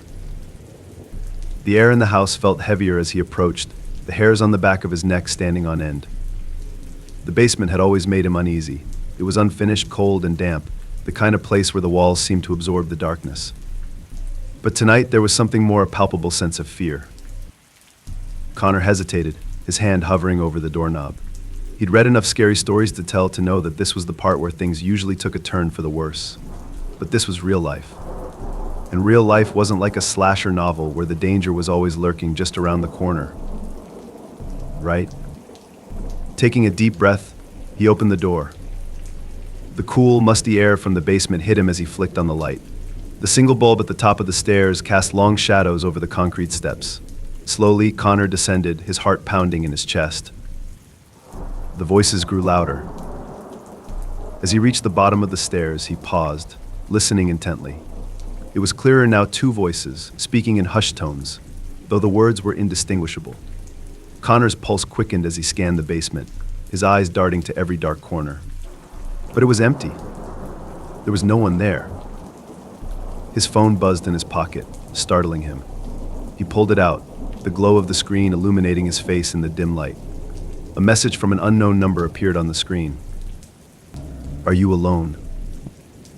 Connor's breath caught in his throat. He glanced around the empty basement, the cold seeping into his bones. His fingers trembled as he typed a response. "Who is this?" The reply came almost instantly. "You shouldn't have gone down there." Connor's heart pounded in his ears. He backed up toward the stairs, his eyes locked on the shadows that seemed to grow darker with each passing second. The air in the basement felt thick, suffocating, like something unseen was closing in on him. His phone buzzed again. "They're watching you." A chill ran down his spine as he slowly turned, his gaze falling on the far corner of the basement. There, in the shadows, something moved. His breath caught as he stared into the darkness, the low murmur of voices growing louder, more insistent. He wanted to run, but his legs felt rooted to the spot. His phone buzzed again, and though he didn't want to look, he couldn't stop himself. "Don't turn around." Connor's hands shook as he turned back toward the stairs. His instincts screamed at him to get out, to run, but he felt paralyzed. The voices were clearer now, though he still couldn't understand the words. It felt like a conversation happening just out of reach, like something from one of those scary stories to read in the dark, where the true horror wasn't what you saw but what you felt. Suddenly, the light above him flickered and went out, plunging the basement into complete darkness. Connor's heart raced as he fumbled for his phone, using the faint light from the screen to see. His hand brushed against the cold cement wall as he tried to find the stairs. His breath came in short, panic bursts as the voices surrounded him, whispering from every corner of the room. His phone buzzed one last time, and with trembling hands, he glanced at the screen. "They're behind you." Connor froze. Every instinct told him not to look, not to turn around, but the compulsion was too strong. Slowly, he turned his head, the faint glow from his phone casting eerie shadows on the walls. There, standing at the bottom of the stairs, were two figures. They were barely visible in the dim light, their outlines faint and hazy. But Connor could see their faces pale, with empty eyes that stared straight at him. His heart pounded as he stumbled back, nearly dropping his phone. The figures didn't move, but their presence filled the room, oppressive and terrifying. Connor turned and bolted up the stairs, his footsteps echoing in the silence. He didn't stop until he was back in the safety of his living room, slamming the basement door behind him. His breath came in ragged gasps as he backed away, his eyes locked on the door. The voices had stopped. His phone buzzed again. "You shouldn't have left." Connor's hands shook as he stared at the message, his mind racing. What had he just seen? Were they still down there, waiting for him to return? He glanced at the basement door, the feeling of dread still heavy in the air. He wasn't going back down there, not tonight, maybe not ever. If this story made you think twice about your basement, don't forget to like this video. Have you ever heard something you couldn't explain? Tell me in the comments, I'd love to hear your stories. And if you're a fan of scary stories to read online, make sure to subscribe for more eerie tales. There's always something waiting in the dark. Leah had always hated the attic. Growing up, she avoided it at all costs, its dusty corners and dark shadows fueling her childhood imagination. Even as an adult, she couldn't shake the eerie feeling that clung to the place. But when her parents passed away and left her the family home, it became her responsibility to clean it out. One rainy afternoon, Leah found herself standing at the bottom of the attic stairs, staring up at the darkened space. The flashlight in her hand flickered slightly as she took a deep breath and climbed the creaky wooden steps.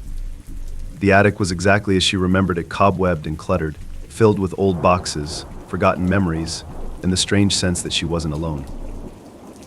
The room was thick with dust, the air stale and heavy.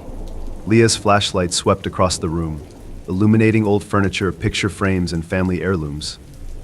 She had come to clean things out, but now, standing here, all she could think about were the scary short stories to read online she'd been obsessed with lately.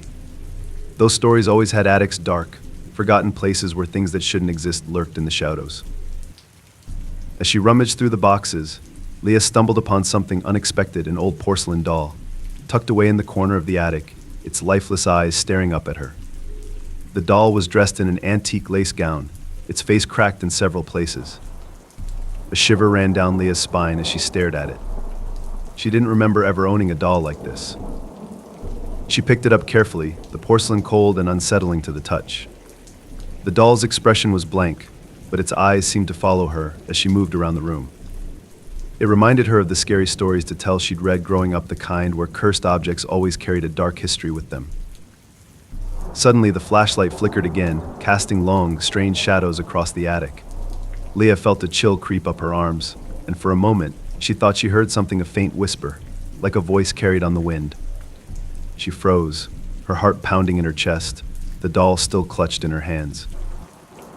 "Hello," she called out, her voice trembling in the empty attic. There was no reply, just silence. Leah shook her head, trying to calm her nerves. It was an old house, of course it would make noises. She was just letting her imagination get the better of her. She had been reading too many good horror novels, and now her mind was playing tricks. But the doll felt heavy in her hands, too real, too cold. She placed it back in the corner and quickly moved to another box, hoping to distract herself from the growing sense of unease. But as she worked, she couldn't shake the feeling that the doll was watching her. An hour later, Leah had barely made a dent in the clutter. The rain outside had intensified, the sound of it pounding against the roof. She decided to take a break, heading downstairs to make herself some tea. But as she left the attic, she glanced back at the doll one more time, its cracked face barely visible in the fading light.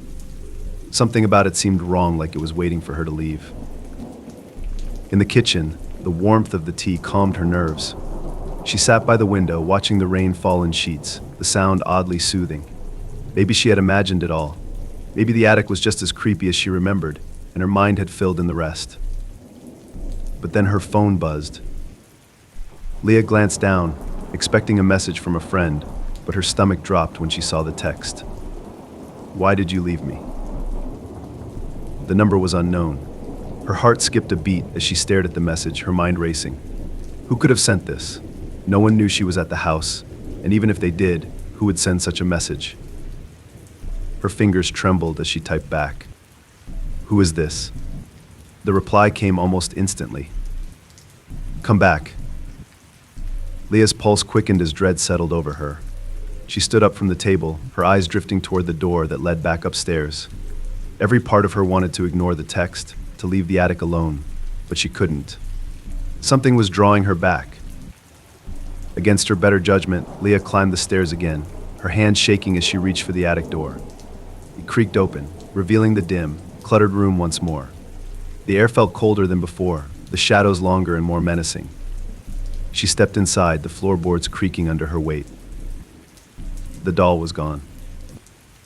Leah's breath caught in her throat as her flashlight swept the room, searching for the porcelain figure. But it was nowhere to be seen. She had left it right there. In the corner, she was sure of it. Her phone buzzed again, the sound cutting through the silence like a knife. I'm waiting. Her heart pounded in her chest as she turned, her flashlight shaking in her hand.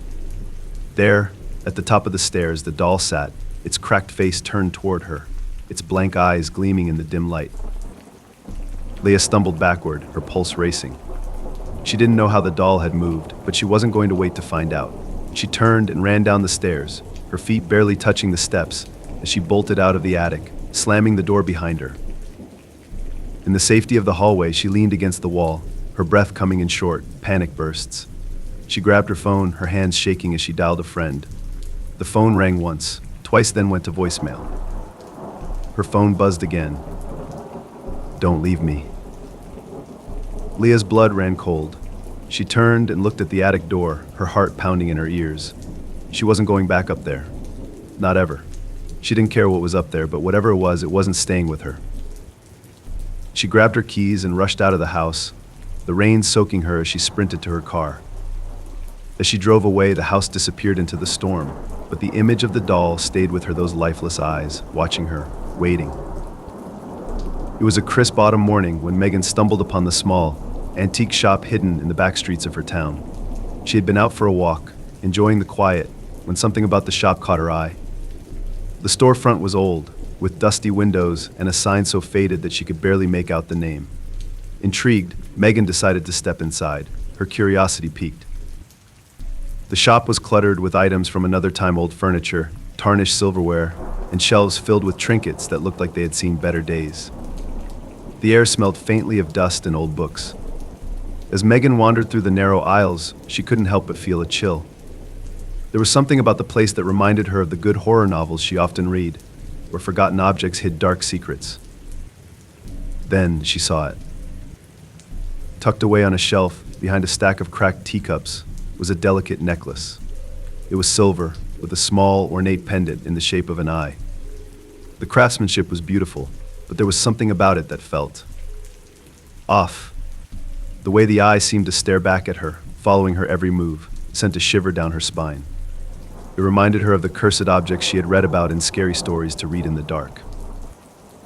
Still, Megan was drawn to it. She picked it up carefully, the cool metal sending a chill through her fingers. As she held the necklace, the shopkeeper, a frail, elderly woman, appeared behind her, moving silently across the room. That's a special piece, the woman said, her voice low and raspy. Megan smiled politely, but there was something unsettling about the woman's tone. How much for the necklace, she asked, running her fingers along the intricate design. The woman stared at Megan for a moment, her pale eyes narrowing. It's not for sale. Megan blinked, confused. But it's just sitting here on the shelf. The woman's gaze didn't waver. Some things are better left where they are, she said cryptically, before turning and disappearing into the back of the shop. Megan glanced down at the necklace again, her curiosity growing. She should have listened to the woman's warning, but something about the necklace called to her. Before she knew what she was doing, she slipped it into her pocket and quickly left the shop, the faint jingle of the bell, above the door, the only sound behind her. That night, Megan couldn't stop thinking about the necklace. She sat on her bed, the pendant resting in her palm. The eye in the center seemed to gleam in the dim light of her room, almost like it was watching her. Despite the unease it caused, she found herself slipping it around her neck. As the cool metal touched her skin, a strange sensation washed over her, a mix of dread and curiosity, as though she had stepped into one of those short horror stories to read online, where the consequences of a single choice unfold with terrifying clarity. For the next few days, strange things began happening. It started small. Items in her apartment would be moved, though Megan was certain she hadn't touched them. Lights flickered whenever she entered a room, and the air around her felt colder, heavier.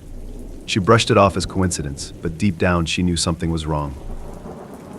The necklace grew warmer each day, as if it was alive, pulsing gently against her skin. Megan tried to take it off, but the clasp wouldn't budge. Panic started to settle in. No matter how hard she tugged, the necklace stayed in place, as if it had fused with her skin. One night, she woke suddenly to the feeling of someone watching her. Her room was bathed in shadows, and the necklace felt hot, almost burning. She sat up in bed, her heart pounding, and that's when she saw a dark figure standing at the foot of her bed, its face obscured by the shadows. Megan's breath caught in her throat as the figure moved closer. The air grew colder, and she could feel a weight pressing down on her chest, making it hard to breathe. The figure's hand reached out, long and thin, and touched the pendant around her neck. "You shouldn't have taken it," a voice whispered, cold and hollow. Megan screamed, throwing herself out of bed, her hands clawing at the necklace. But it wouldn't come off. The figure disappeared into the shadows, leaving behind a suffocating silence. She stumbled toward the mirror, her fingers desperately trying to remove the necklace, but it stayed locked in place, the eyes staring back at her with a sinister glint.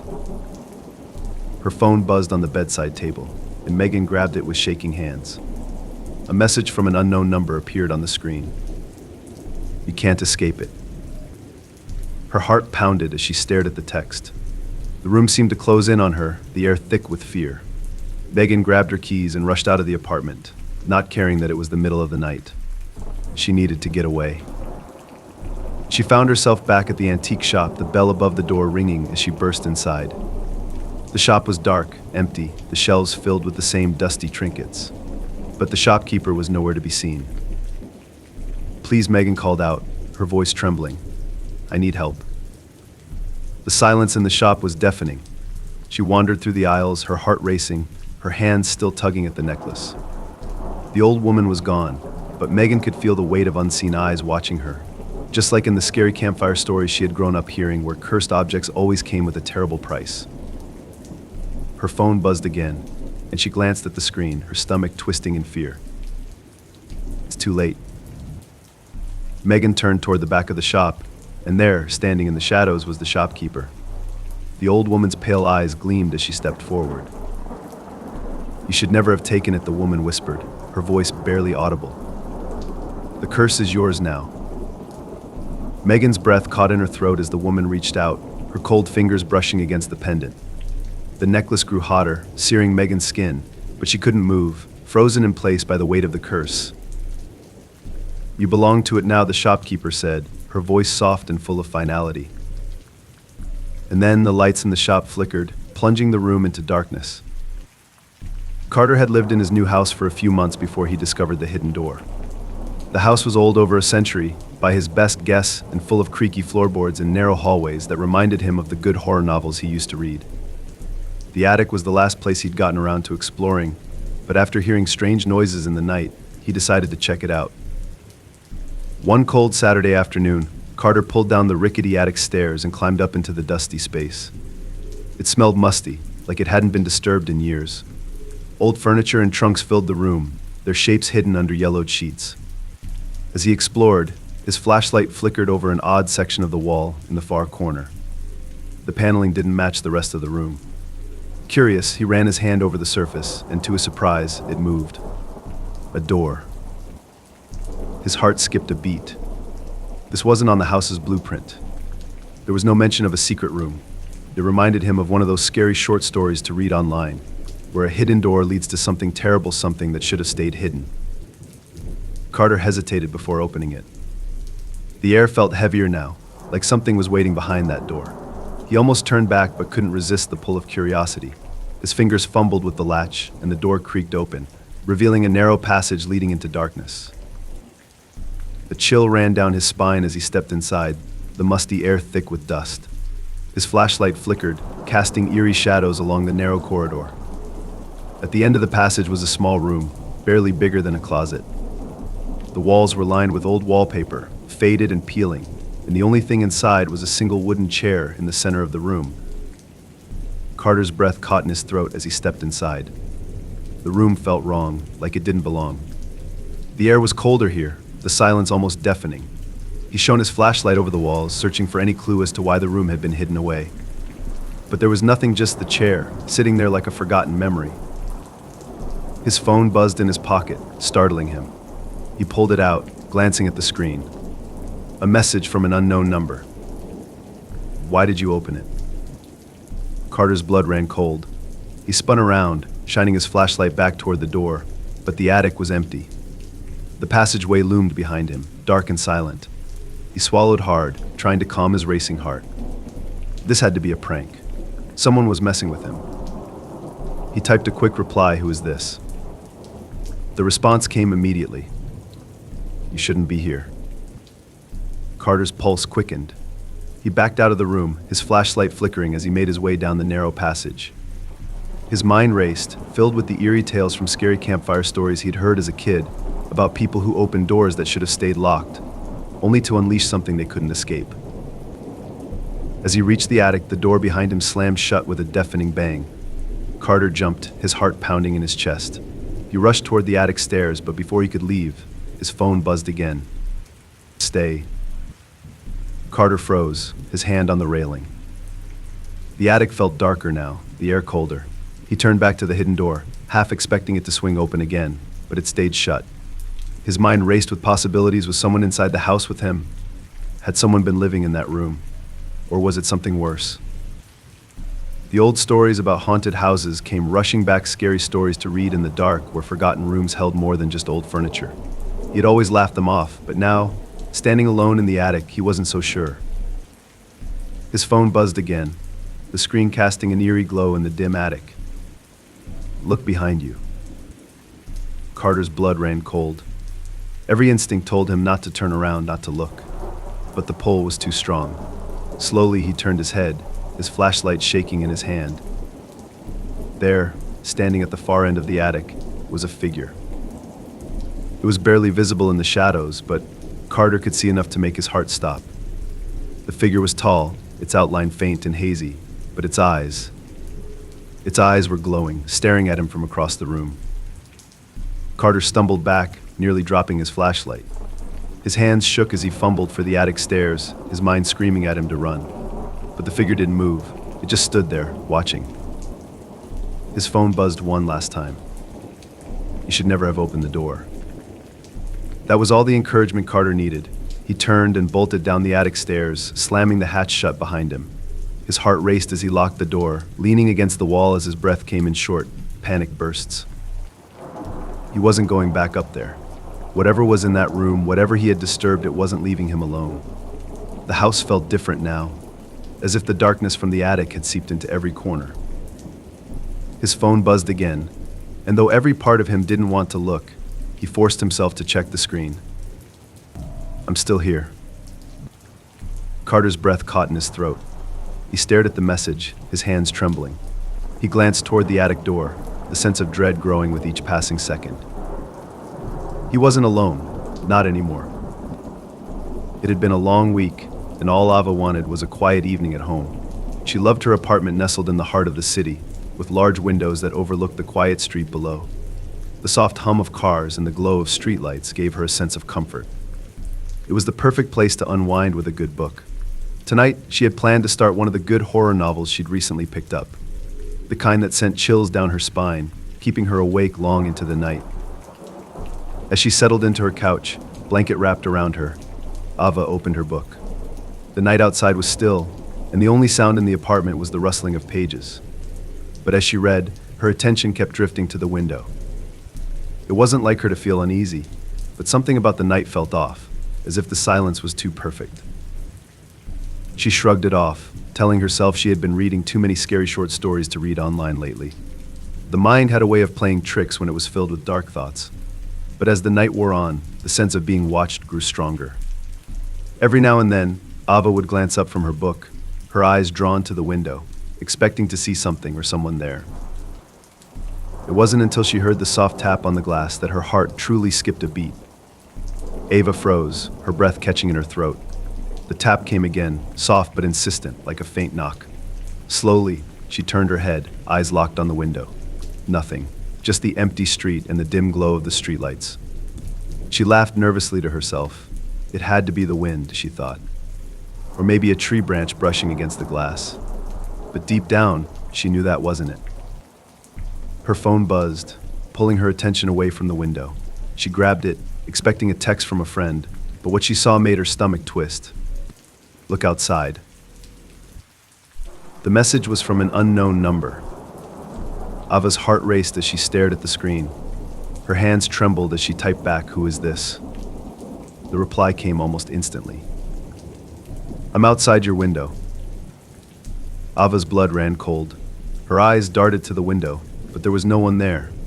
Just the empty street, the quiet night. She stood up from the couch, her body tense as she slowly approached the glass. Every step felt heavier, the silence of the apartment now suffocating.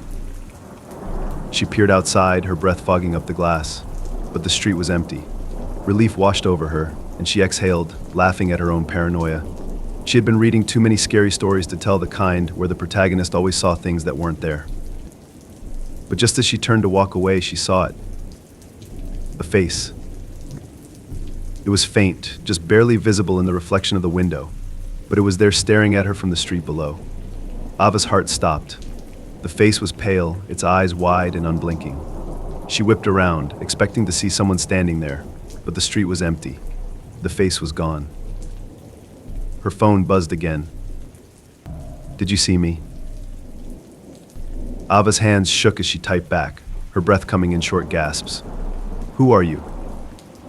The reply was immediate. "I'm watching you." Panic surged through her as she backed away from the window, her mind racing. She grabbed her phone, ready to call the police, but before she could dial, another message appeared. "Don't bother. I'm closer than you think." Ava's blood ran cold. Her eyes darted around the room, her heart pounding in her chest. Was someone in the apartment? How had they seen her from the street? She raced to the front door, checking the locks. Everything was secure, but it didn't matter. The sense of being watched was overwhelming. Her phone buzzed again. "I'm inside." Ava's breath caught in her throat. She stumbled back from the door, her mind screaming at her to leave, to get out. But her legs felt like they were rooted to the spot. She glanced at the window again, her heart pounding in her ears. And then she saw it. The face was in the window again, but this time it was clearer, closer. It wasn't outside, it was inside, staring at her from just beyond the glass. Ava's scream echoed through the apartment as she turned and bolted toward the hallway. Her hands fumbled for the light switch, but nothing happened. The light stayed off, the darkness swallowing her whole. She could feel it now, someone watching her, someone standing just out of sight. Her phone buzzed one last time. "Look behind you." Ava froze, her heart racing. She didn't want to turn around. She didn't want to know what was there, but the pull was too strong. Slowly, she turned her head, her eyes wide with fear. There, standing in the darkness behind her, was the figure. The same pale face, the same wide, unblinking eyes.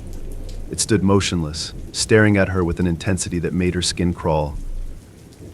Ava's breath hitched in her throat as she backed away, her hands trembling. But no matter how far she moved, the figure stayed where it was, its eyes locked onto hers. And then, without warning, it smiled. It had been years since Emma had returned to her grandparents' old house, deep in the countryside. The place had been left abandoned after their passing, sitting untouched, a forgotten relic of her childhood. The house was large and creaky, with dark wood paneling and tall windows that seemed to watch the fields outside. Emma had always been curious about the house's history, but there was one room that had remained locked for as long as she could remember. Her grandparents had always warned her not to go near the door at the end of the second-floor hallway. "That room stays closed," they'd say, and she had never dared to ask why. But now, with no one left to tell her otherwise, Emma was determined to find out what was behind the door. The house groaned under the weight of the wind as Emma explored the upstairs, her flashlight casting long shadows on the old wallpaper. The place had been left exactly as it was when her grandparents lived, their furniture draped in sheets, dust thick on every surface. It reminded her of the eerie good horror novels she loved, the ones that made her heart race with each turn of the page. She made her way to the end of the hallway, her breath catching in her throat as she stood before the door. It was just as she remembered, old, painted white, and strangely out of place compared to the rest of the house. She hesitated, her hand hovering over the brass doorknob. What could be behind it? Her imagination had run wild over the years, fueled by the scary stories to read in the dark she devoured. Taking a deep breath, Emma turned the knob. To her surprise, the door opened easily, the hinges creaking loudly as it swung inward. The room beyond was dark, and a rush of cold air sent a shiver down her spine. She stepped inside, her flashlight illuminating the space.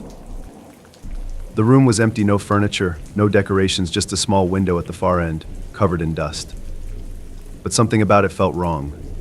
The air was thick, heavy, with an unsettling energy. It was as if the room had been waiting for her. As she shone her flashlight around, something on the floor caught her eye.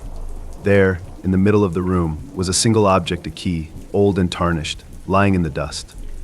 Emma's pulse quickened as she bent down to pick it up. The moment her fingers touched the cold metal, the door behind her slammed shut with a deafening bang. Emma jumped, her heart racing as she spun around. The door was closed, and the room had grown even colder. She rushed to the door, her hands fumbling with the knob, but it wouldn't budge. Panic surged through her as she pulled harder, but it was no use. Her phone buzzed in her pocket, startling her. She pulled it out, her hands trembling. A message from an unknown number appeared on the screen. "You shouldn't have opened it." Emma's breath caught in her throat. She stared at the message, her mind racing. Who could have sent this? Was someone watching her? She backed away from the door, her flashlight flickering in the dim light. Another buzz. "You need to leave." Emma's heart pounded in her chest as she glanced around the room. There was no one there, just the empty space, cold and suffocating. She rushed back to the door, banging on it with her fist, but the wood didn't give. Her hands shook as she tried the knob again, but it was still stuck. Her phone buzzed again, and she glanced down, dread washing over her. "I'm in the room." Emma froze, her body going cold. Slowly, she turned, her flashlight trembling as she swept it across the empty room. But it wasn't empty anymore. There, standing in the corner, was a figure. It was barely visible in the faint light, but it was there, tall, shadowy, and watching her. Emma's breath hitched as she stumbled back, her pulse racing. The figure didn't move, but its presence filled the room with an overwhelming sense of dread, like something out of one of those scary short stories to read online that always left her feeling unsettled. "Who are you?" Emma whispered, her voice barely audible. The figure didn't answer. It just stood there, its eyes glinting in the dark, watching her. Emma's phone buzzed again, but she couldn't bring herself to look at it.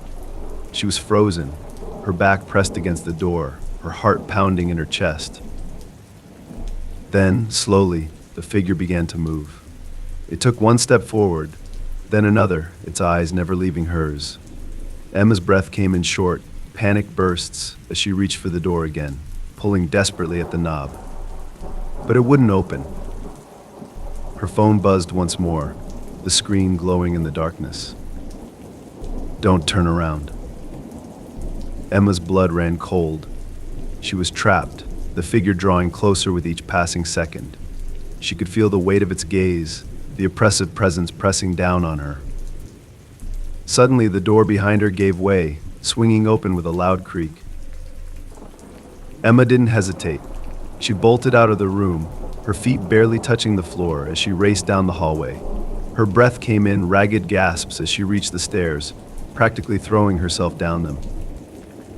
As she reached the bottom, she glanced back at the hallway. The door at the end was closed again, the figure nowhere to be seen. But the house felt different now, darker, more sinister. Her phone buzzed one final time, and she glanced down at the screen, her hands shaking. "I'll be waiting." Emma's heart pounded in her chest as she grabbed her keys and fled the house, the old wooden door slamming shut behind her. She didn't look back as she drove away, but the feeling of being watched stayed with her. Whatever was in that room, it wasn't done with her. It was supposed to be a peaceful camping trip, just a weekend getaway for a group of friends. Lauren, Nick, and Beth had been planning the trip for months, excited to spend a few days in the wilderness, away from the noise and stress of city life. The campsite was deep in the woods, far from any main roads, with nothing but towering trees and a small lake nearby. It sounded like the perfect place to unwind. But as the sun began to set on their first night, a strange sense of unease settled over the camp. Lauren had always been the adventurous type, a fan of good horror novels and scary stories to read in the dark. She loved the thrill of the unknown. the idea that something might be lurking just beyond the firelight. But tonight, something about the woods felt wrong. The trees seemed too tall, the darkness too deep. It was the kind of setting that reminded her of those scary campfire stories where the danger is always closer than you think. Nick tossed another log onto the fire, sending sparks up into the night sky. "You look like you've seen a ghost," he said, noticing the way Lauren stared out into the darkness. She shrugged, forcing a smile. "Just tired, I guess. The woods are a little creepy at night." Beth, always the practical one, rolled her eyes. "It's just your imagination, Lauren. You've been reading too many horror stories." Lauren laughed, but her unease didn't fade. As the fire crackled, she kept glancing toward the tree line, feeling like something was watching them. The air was still too quiet. Even the usual sounds of the forest chirping insects and rustling leaves were absent. And then she saw him. At first she thought it was a trick of the firelight, but there, just beyond the trees, stood a figure. Tall, dark, barely visible in the shadows. Lauren's heart skipped a beat as she stared, trying to make sense of what she was seeing. "Do you guys see that?" she whispered, her voice trembling. Nick and Beth looked up, following her gaze, but the figure was gone. "See what?" Nick asked, frowning. "There was someone out there," Lauren insisted, her voice rising. "I saw someone standing by the trees." Beth sighed. "It's probably just another camper. There are other people around, you know." But Lauren wasn't convinced. The figure had been too still, too quiet. It hadn't moved like a normal person. It had just stood there, watching. Her phone buzzed in her pocket, pulling her attention away from the dark woods. She pulled it out, her hands shaking slightly. A message from an unknown number appeared on the screen. "I'm watching you." Lauren's stomach twisted with fear. Her pulse quickened as she stared at the message, her mind racing. She looked up at Nick and Beth, but they were talking quietly, oblivious to the growing sense of dread that was gripping her. She quickly typed a reply, "Who is this?" The response came almost immediately. "I'm closer than you think." Lauren's heart pounded in her chest. She glanced around the campsite, the firelight casting long shadows over the tents and trees. Her hands trembled as she shoved her phone back into her pocket, trying to push down the rising panic. "Maybe we should pack up and leave in the morning," she suggested, her voice shaky. Nick raised an eyebrow. "Leave? We just got here." Beth sighed again, but before she could say anything, the sound of a twig snapping echoed from the trees. All three of them froze, their eyes darting to the darkness beyond the firelight. There was a soft rustling, followed by the unmistakable sound of footsteps. Nick stood up, grabbing a flashlight. "Hello? Is someone there?" No answer, just silence. Lauren's heart raced as the footsteps stopped. The fire flickered, and for a brief moment, she thought she saw the figure again, just a glimpse of movement in the trees. "We should go," she whispered, her voice barely audible. Nick laughed nervously. "It's probably just some animal. Relax." But Lauren couldn't relax. Something was out there, watching them. She could feel it. Her phone buzzed again, and she hesitated before pulling it out. "I don't turn around." Her blood ran cold. She didn't want to look, didn't want to see what was behind her. But she couldn't help herself. Slowly she turned, her heart pounding in her chest. There, standing just beyond the trees, was the figure. It was closer now, its face still hidden in the shadows, but its eyes gleamed in the firelight. Lauren gasped, stumbling backward, her breath coming in short, panic bursts. "We need to go. Now." Nick and Beth finally seemed to sense the urgency in her voice. Nick grabbed his backpack, throwing it over his shoulder. "All right, let's go. This place is giving me the creeps." They quickly packed up their gear, the fire still crackling behind them. As they made their way toward the car, Lauren couldn't shake the feeling that the figure was following them, lurking just beyond the light of their flashlights. Her phone buzzed again, and with trembling hands, she checked the message. "I'm right behind you." Lauren's breath hitched as she glanced over her shoulder. The figure was gone, but the trees seemed darker now, the path ahead twisting into the unknown. They reached the car, tossing their bags into the trunk. As Nick fumbled with the keys, Lauren's phone buzzed one final time. "You can't leave." Panic surged through her as the engine roared to life, and they sped down the dirt road, leaving the campsite behind. The figure was gone, but the dread stayed with her, clinging to her like a shadow. Whatever had been watching them in the woods wasn't gone, and deep down, Lauren knew it wasn't done with them. If this story gave you chills, don't forget to hit like. What would you do if you saw someone watching you in the woods? Share your thoughts in the comments below. I'd love to hear how you'd handle this creepy situation. And if you enjoy scary stories to read online, don't forget to subscribe for more thrilling tales that will keep you up at night. There's always something lurking in the shadows. It was nearing midnight when Claire first heard the knock. She had been curled up on her couch, watching an old horror movie with the lights off. The steady hum of the rain outside had been lulling her into a relaxed state when the sharp sound snapped her back to reality. 3 distinct knocks echoed from the front door, quick and deliberate. Claire paused the movie, frowning. Who could be knocking at this hour? She lived in a quiet suburban neighborhood where unexpected visitors after dark were unheard of.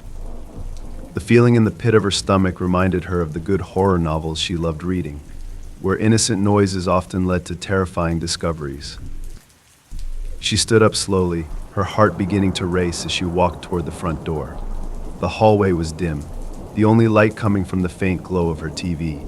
Another knock sounded 3 times, just like before. Claire hesitated, her hand hovering over the doorknob.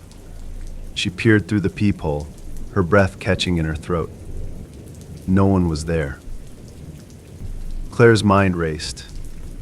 Maybe it was a prank. Maybe some teenagers were messing around, trying to scare her.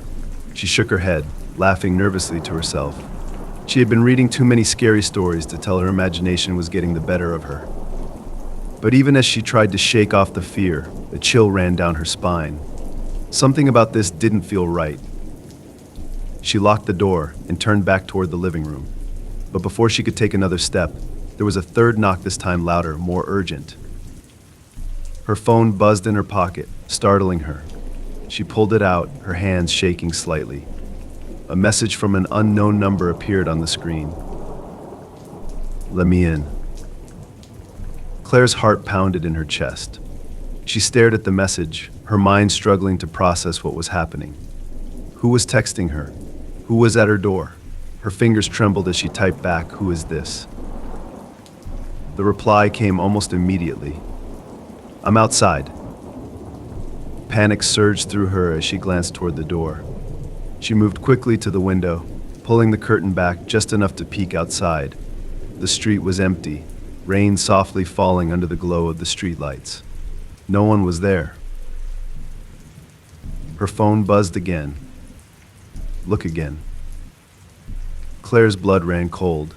She backed away from the window, her pulse racing. There was no one outside, she was sure of it. But the messages, they kept coming. She locked the door, double-checking it, her breath coming in short, shallow gasps. Another knock. This time it wasn't from the front door. It came from the back of the house. Claire spun around, her mind racing. The back door. She hadn't checked it. Her heart pounded as she ran to the kitchen, flicking on the lights. The rain tapped against the windows, the sound unnervingly loud in the silence of the house. She reached the back door, her hands shaking as she peered through the small window. Her breath caught in her throat. There, standing in the backyard, was a figure. It was tall, its face obscured by the shadows, standing perfectly still in the rain. Claire's pulse quickened as she stumbled back, nearly dropping her phone. The figure didn't move, didn't make a sound. It just stood there, watching her. Her phone buzzed again. "Let me in." Claire's mind screamed at her to run, but her feet were frozen in place. Who was this person? How had they found her? She had never seen anyone like this before. But there was something about the figure that felt familiar, like a forgotten face from a distant nightmare. The figure took a step closer to the door. Claire backed away, her breath coming in panic bursts. She grabbed her phone and typed frantically, "What do you want?" The reply came instantly. "You invited me." Her heart pounded in her chest as her mind raced. Invited? What was this person talking about? She had never invited anyone over. She glanced at the figure again. It was closer now, just a few feet from the door. She could feel the dread settling over her, cold and suffocating. The house, once her refuge, now felt like a trap. Her phone buzzed once more. "I'm coming in." The scream caught in Claire's throat as she bolted for the living room, her hands shaking as she grabbed her phone. She dialed 911, her fingers trembling so badly that she almost dropped the phone. The line rang once, twice before cutting out completely. The lights flickered. The knocking came again this time, from the front door. Claire's mind raced as she backed into the living room, her eyes darting from the front door to the windows. The figure had disappeared from the backyard, but she knew it was still there, waiting. Suddenly, the knocking stopped. Her phone buzzed again, and though she didn't want to look, she couldn't help herself. She glanced at the screen, her hands trembling. "I'm inside." Claire's breath hitched as she turned, her eyes scanning the room. The house was silent, but the sense of being watched was overwhelming. She could feel it, the presence, the weight of unseen eyes, lurking just beyond her vision. And then she saw it. In the reflection of the darkened TV screen, standing just behind her, was the figure. Her scream echoed through the house as she stumbled away, her heart pounding in her ears. But when she turned, the figure was gone. The house was silent again, the only sound the soft tapping of the rain against the windows. Her phone buzzed one final time. "I'm here now." Ethan had always been a night owl, often finding himself deep in thought while everyone else was asleep. Tonight he sat at his desk, the only light in the room coming from the small lamp by his side. His apartment was quiet, the hum of the city far below barely reaching him. Ethan liked these moments, where it was just him, his thoughts, and the occasional good horror novel to pass the time. But tonight, something was different. He couldn't stop staring at the drawer in his desk. It was the bottom drawer, always locked, and as far as Ethan knew, he didn't have the key. It had come with the desk when he bought it secondhand, and he'd never thought much of it. But lately, the drawer had been on his mind. For weeks now, every time he sat at his desk, he found himself glancing at it, wondering what was inside. It reminded him of one of those scary stories to tell, where something seemingly innocent turns into a gateway to something far more sinister. Tonight, the curiosity was too much to resist. Ethan got up from his chair and rummaged through his drawers, searching for something, anything that might open the lock. He tried a few paper clips, the tip of a knife, even an old bobby pin, but nothing worked. Frustrated, he sat back down, staring at the drawer as if willing it to open. And then, as if on cue, his phone buzzed on the desk. A message from an unknown number appeared on the screen. "Don't open it." Ethan's heart skipped a beat. He stared at the message, confused. Who would send something like that? His eyes darted around the room, the dim light casting long shadows on the walls. His apartment was empty. He was alone. He typed back quickly, "Who is this?" The reply came almost instantly. "It's locked for a reason." A chill ran down Ethan's spine. He glanced back at the drawer, his mind racing. Was someone watching him? His apartment was on the 5th floor, far above the street below, but the message felt too personal, too timely. Suddenly, the drawer rattled. Ethan jumped, his breath catching in his throat. his eyes locked onto the desk, watching as the drawer shook slightly, as if something inside was trying to get out. The rattling stopped as quickly as it had started, but the feeling of dread lingered in the air. His phone buzzed again. Leave it alone. Ethan's hands trembled as he reached for the drawer, ignoring the warning.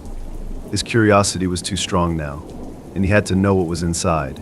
He grabbed a small hammer from his toolkit, and with one swift movement, broke the lock. The drawer creaked as it slid open, revealing its contents. Inside was a small, black notebook, worn and faded with age. Ethan's pulse quickened as he picked it up, the pages crinkling under his fingers. The book felt cold, unnaturally so, as if it had been sitting in a freezer rather than a desk drawer. He flipped it open, expecting to find notes, sketches, something mundane.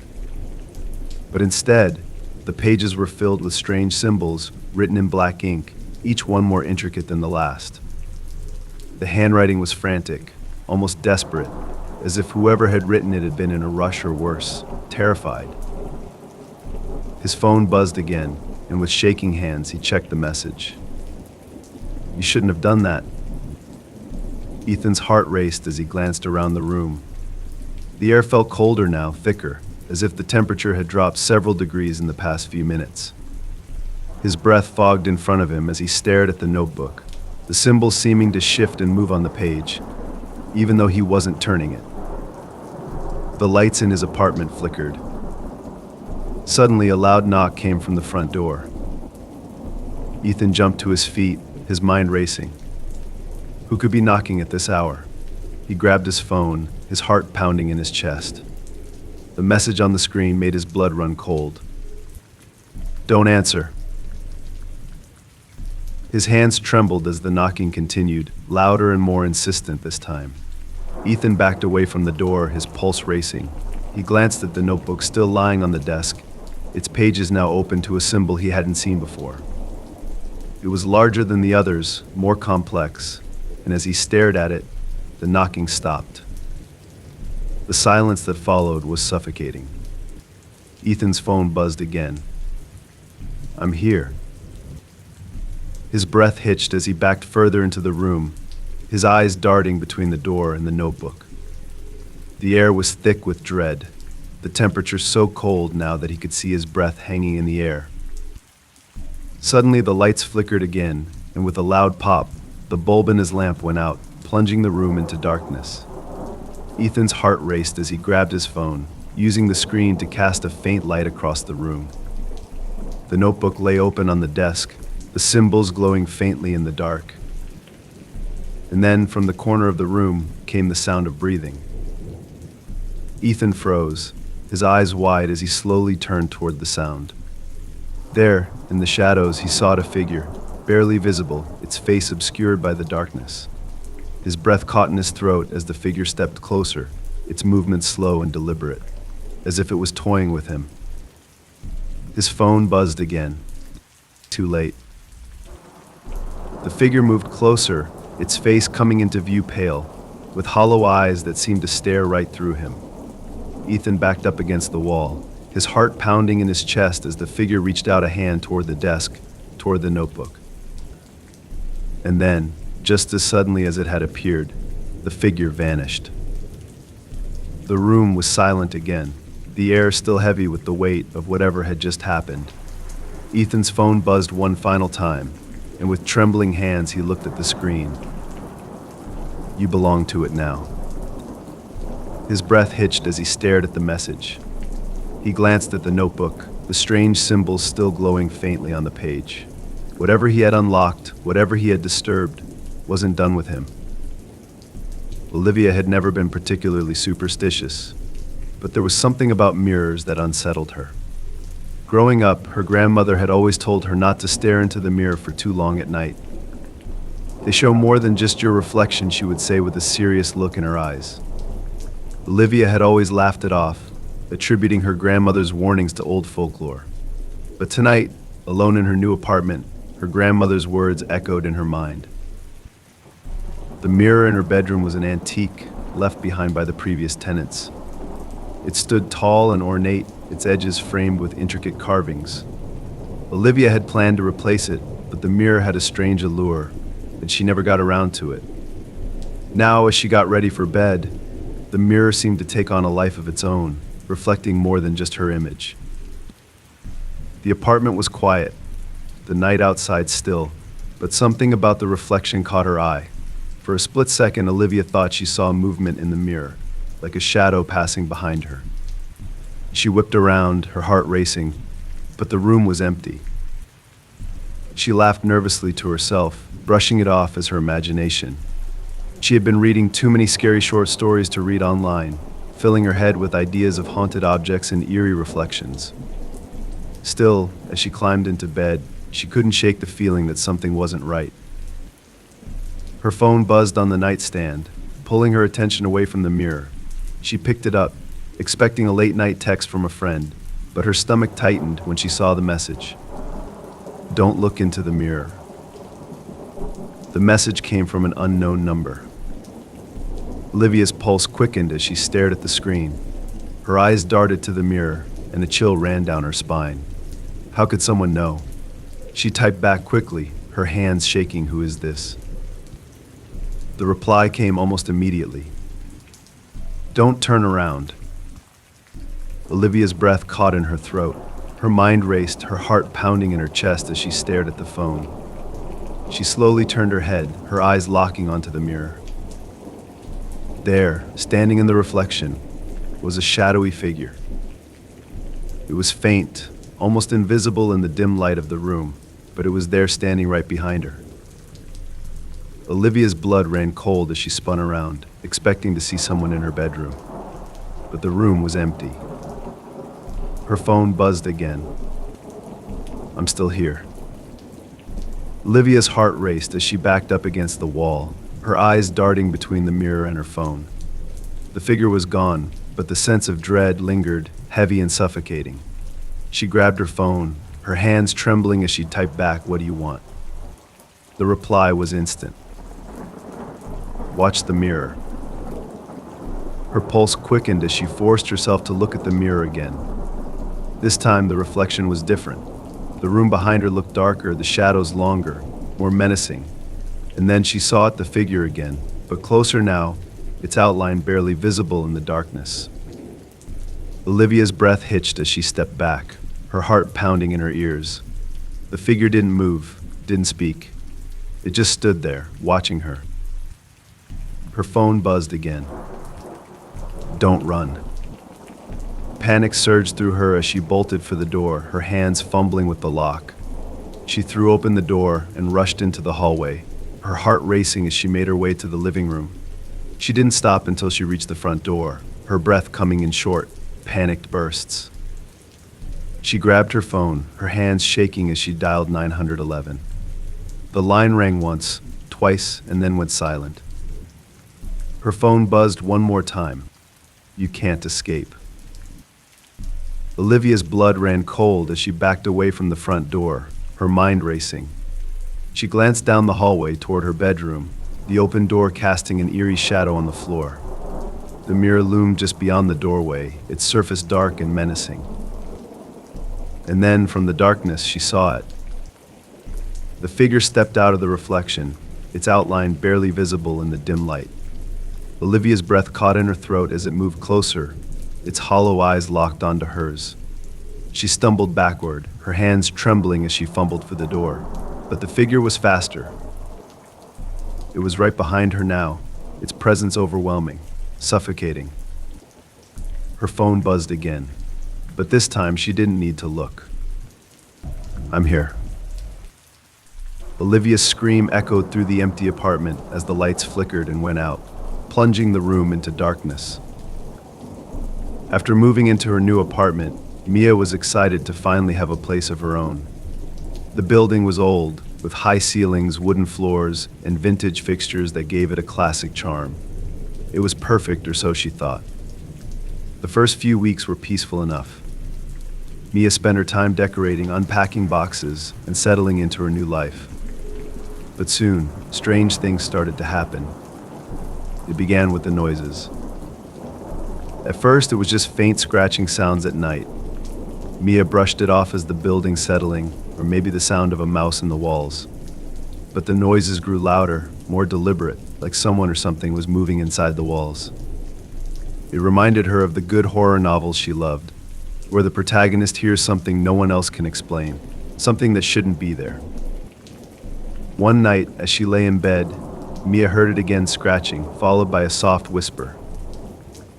Her heart raced as she sat up, straining to hear. The whisper was faint, almost like it was calling her name. She shook her head, telling herself she was imagining it. She had been reading too many scary short stories to read online, filling her mind with eerie ideas. But as the night went on, the whispering continued, growing louder, more insistent. The next day, Mia told herself it had just been a bad dream. The old building had its quirks, and her mind was playing tricks on her. She went about her day, trying to forget about the strange sounds. But as the sun set and the apartment grew quiet, the whisper returned. It was clearer this time. Mia. Her breath caught in her throat. She stood in the middle of the living room, her eyes darting around the empty space. The whisper seemed to come from the walls, but how could that be possible? Her pulse quickened as the sound grew louder, filling the room with a strange, suffocating presence. Mia grabbed her phone, her hands trembling as she dialed her friend, Sarah. She needed someone to talk to, someone to tell her she wasn't going crazy. "Hey Mia, what's up?" Sarah answered cheerfully. "There's something in my apartment," Mia whispered, glancing around the room. "I think I'm hearing voices." There was a pause on the other end of the line. "Voices? Like someone in your apartment?" "No, not like that," Mia replied, her voice shaking. "It's coming from the walls." Sarah laughed, clearly not taking her seriously. "You've been reading too many scary stories to tell, Mia. Old buildings make noises. It's probably just the pipes." Mia forced a laugh, trying to calm herself down. "Yeah, maybe." But as she hung up, the whisper came again, louder this time. "Mia, I'm waiting." Her phone buzzed in her hand, making her jump. A message from an unknown number appeared on the screen. "Listen closely." Mia's blood ran cold. Her hands shook as she typed back, "Who is this?" The reply came almost immediately. "Behind you." She froze, her heart pounding in her chest. Slowly she turned, her breath catching as she stared at the wall behind her. The whispering grew louder, more insistent, as if it was coming from inside the walls themselves. Suddenly the scratching started again, louder this time, like something was trying to claw its way out. Mia stumbled back, her heart racing as she stared at the wall. The whispering grew clearer, forming words that chilled her to the bone. "Let me out." Her hands shook as she grabbed a chair, pressing her ear to the wall, desperate to understand what was happening. The voice was faint but unmistakable. "Let me out, Mia." Panic surged through her as she backed away from the wall. This wasn't normal. This wasn't her imagination. She needed to get out of the apartment. She grabbed her phone, ready to call someone, anyone, but before she could dial, her phone buzzed again. "Don't leave." Mia's heart pounded in her chest as she stared at the message. She backed toward the front door, her hand reaching for the doorknob, but the voice stopped her. "If you leave, I'll follow." Her breath hitched as she stood frozen in place. The voice was right behind her now, louder, more menacing. "Let me out." Mia grabbed her keys and bolted for the door, her pulse racing as she flung it open and ran into the hallway. Her breath came in short, panicked bursts as she made her way down the stairs and out into the street. The cold night air hit her like a wave, but it did little to calm her nerves. Her phone buzzed again, and though she didn't want to look, she couldn't help herself. "I'm still here." Mia's heart sank. She glanced up at the building, her apartment window looming above her like a dark, ominous eye. The whisper was still there, faint but unmistakable, following her even now. She couldn't escape it. It was a rainy Saturday afternoon when Leah found the photograph. She had been cleaning out her grandmother's attic, sorting through old boxes of memories that had been tucked away for years. The room smelled of dust and time, filled with old books, furniture, and forgotten treasures. Leah had always loved exploring the attic as a child, but today there was something different in the air, something heavy, like the weight of forgotten stories. As she sorted through the dusty boxes, one item caught her attention. It was an old photo album, its cover worn and frayed with age. She flipped through the pages, smiling at the faded black and white pictures of family gatherings, old houses, and moments long past.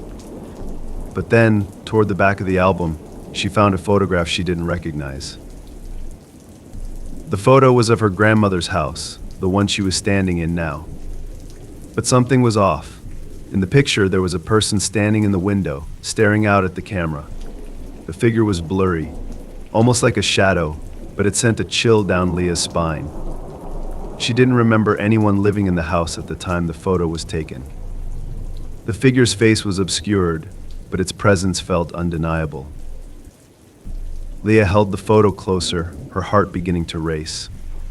The more she stared at it, the more unsettled she became. It was like something in the picture was watching her, even now, decades after it was taken. It reminded her of the eerie, scary short stories to read online, where old photographs held dark secrets. Her phone buzzed on the attic floor beside her, startling her. She picked it up, glancing at the screen. A message from an unknown number appeared. "Do you see me?" Leah's breath caught in her throat. She stared at the message, her hands trembling. How could someone know about the photo? She hadn't told anyone she was cleaning the attic, let alone that she had found the picture. Her mind raced, trying to make sense of it. She quickly typed back, "Who is this?" The reply came almost instantly. "I'm in the house." Leah's blood ran cold. She looked around the dusty attic, her heart pounding in her chest.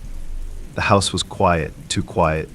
She could hear the soft patter of rain on the roof, but otherwise there was nothing. No creaking floorboards, no distant voices, just silence. Suddenly the air felt heavier, like something was pressing down on her. She typed back again, her hands shaking. "Where?" Another buzz. "Look in the photo." Leah's breath hitched as she glanced down at the photograph again. The figure in the window seemed clearer now, more defined. It was no longer a blurry silhouette. She could make out its face, a pale, hollow-eyed figure staring directly at her. Her stomach twisted with fear. She quickly dropped the photo, backing away from it as if it might leap off the page. Her phone buzzed again, but she didn't want to look. She couldn't. But her curiosity got the better of her. "Come find me." Leah's heart pounded in her chest as she grabbed the photo album and rushed down the attic stairs, her feet barely touching the steps. She had to get out of the house. Whatever was in the photo, whatever was watching her, it wasn't safe. She ran into the living room, her mind racing, but as she reached for her coat, her phone buzzed one more time.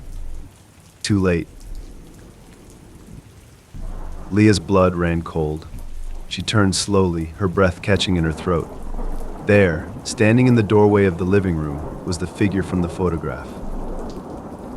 Its face was exactly as she had seen in the picture, pale, hollow-eyed, with an expression that sent a wave of terror through her. The figure didn't move, didn't speak. It just stood there, staring at her with those lifeless eyes. Leah stumbled backward, her heart pounding in her ears. Her hands shook as she grabbed her phone, her fingers trembling as she tried to type, but before she could, the lights in the house flickered. The figure was closer now. Her breath came in short, panicked bursts as she backed into the corner of the room, her eyes locked onto the figure. It was still moving, slowly but deliberately, its gaze never leaving hers. And then, just as quickly as it had appeared, the figure was gone. The house was silent again, but the sense of dread hung in the air, suffocating. Leah stood frozen in place, her mind racing. Was it gone for good, or was it still watching her? Her phone buzzed again, and with trembling hands, she looked at the screen. "I'll be waiting." Leah's heart raced as she glanced at the old photograph one last time. The figure was still in the window, watching her, waiting for her to return. Whatever it wasn't finished with her yet.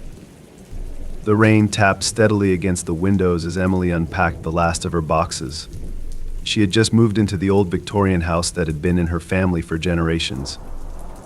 It was a grand, beautiful home with intricate woodwork, high ceilings, and large windows that let in the faint light of the stormy afternoon. But there was one room in the house that always made her uneasy: the parlor. It wasn't the room itself that bothered her, but the portrait that hung above the fireplace. The painting was of a young girl, dressed in an old-fashioned gown, her dark hair pulled back in soft waves. The girl's eyes were piercing, almost lifelike, and no matter where you stood in the room, they seemed to follow you. As a child, Emily had always hated the portrait. Her grandmother had told her it was of a distant relative, long since passed, but there was something about the painting that felt wrong. Now, standing in the parlor again after so many years, the same unease washed over her. The girl's eyes seemed even more intense, as if they were watching her closely. Emily shook her head, trying to brush off the feeling. It was just a painting, nothing more. But as she moved around the room, unpacking books and setting up furniture, she couldn't shake the sensation of being watched. Later that evening, as the rain continued to fall and the house grew darker, Emily found herself sitting in the parlor, a cup of tea in her hands. The fireplace crackled softly, casting flickering shadows across the room. The portrait loomed above her, the girl's eyes glinting in the firelight. Her phone buzzed on the coffee table, pulling her out of her thoughts. She picked it up, expecting a message from a friend checking in, but her stomach tightened when she saw the text. "She's watching you." Emily's breath caught in her throat. Her eyes darted to the portrait, the girl's face seeming more menacing now. She quickly typed back, "Who is this?" The reply came almost immediately. "She doesn't like when you ignore her." A chill ran down Emily's spine. Her eyes flicked back to the portrait, and for a brief moment she thought she saw the girl's expression change. The soft, lifeless smile had shifted, becoming something darker. She stood up from the couch, her heart pounding in her chest. She moved closer to the portrait, her breath shallow. The girl's eyes were still locked on hers, but now they seemed almost angry. Emily backed away, her mind racing. It couldn't be real. It was just a painting, nothing more. But her phone buzzed again, and with trembling hands, she checked the message. "Don't turn your back on her." Emily's pulse quickened. She glanced around the room, her hands shaking. The shadows seemed to stretch farther now, the fire casting strange shapes on the walls. Her mind screamed at her to leave the room, to get out of the house, but her legs felt frozen in place. Slowly, she turned back to the painting, her heart pounding in her ears. The girl's eyes were no longer just watching her, they were glaring. The once soft features of the portrait had become twisted, angry.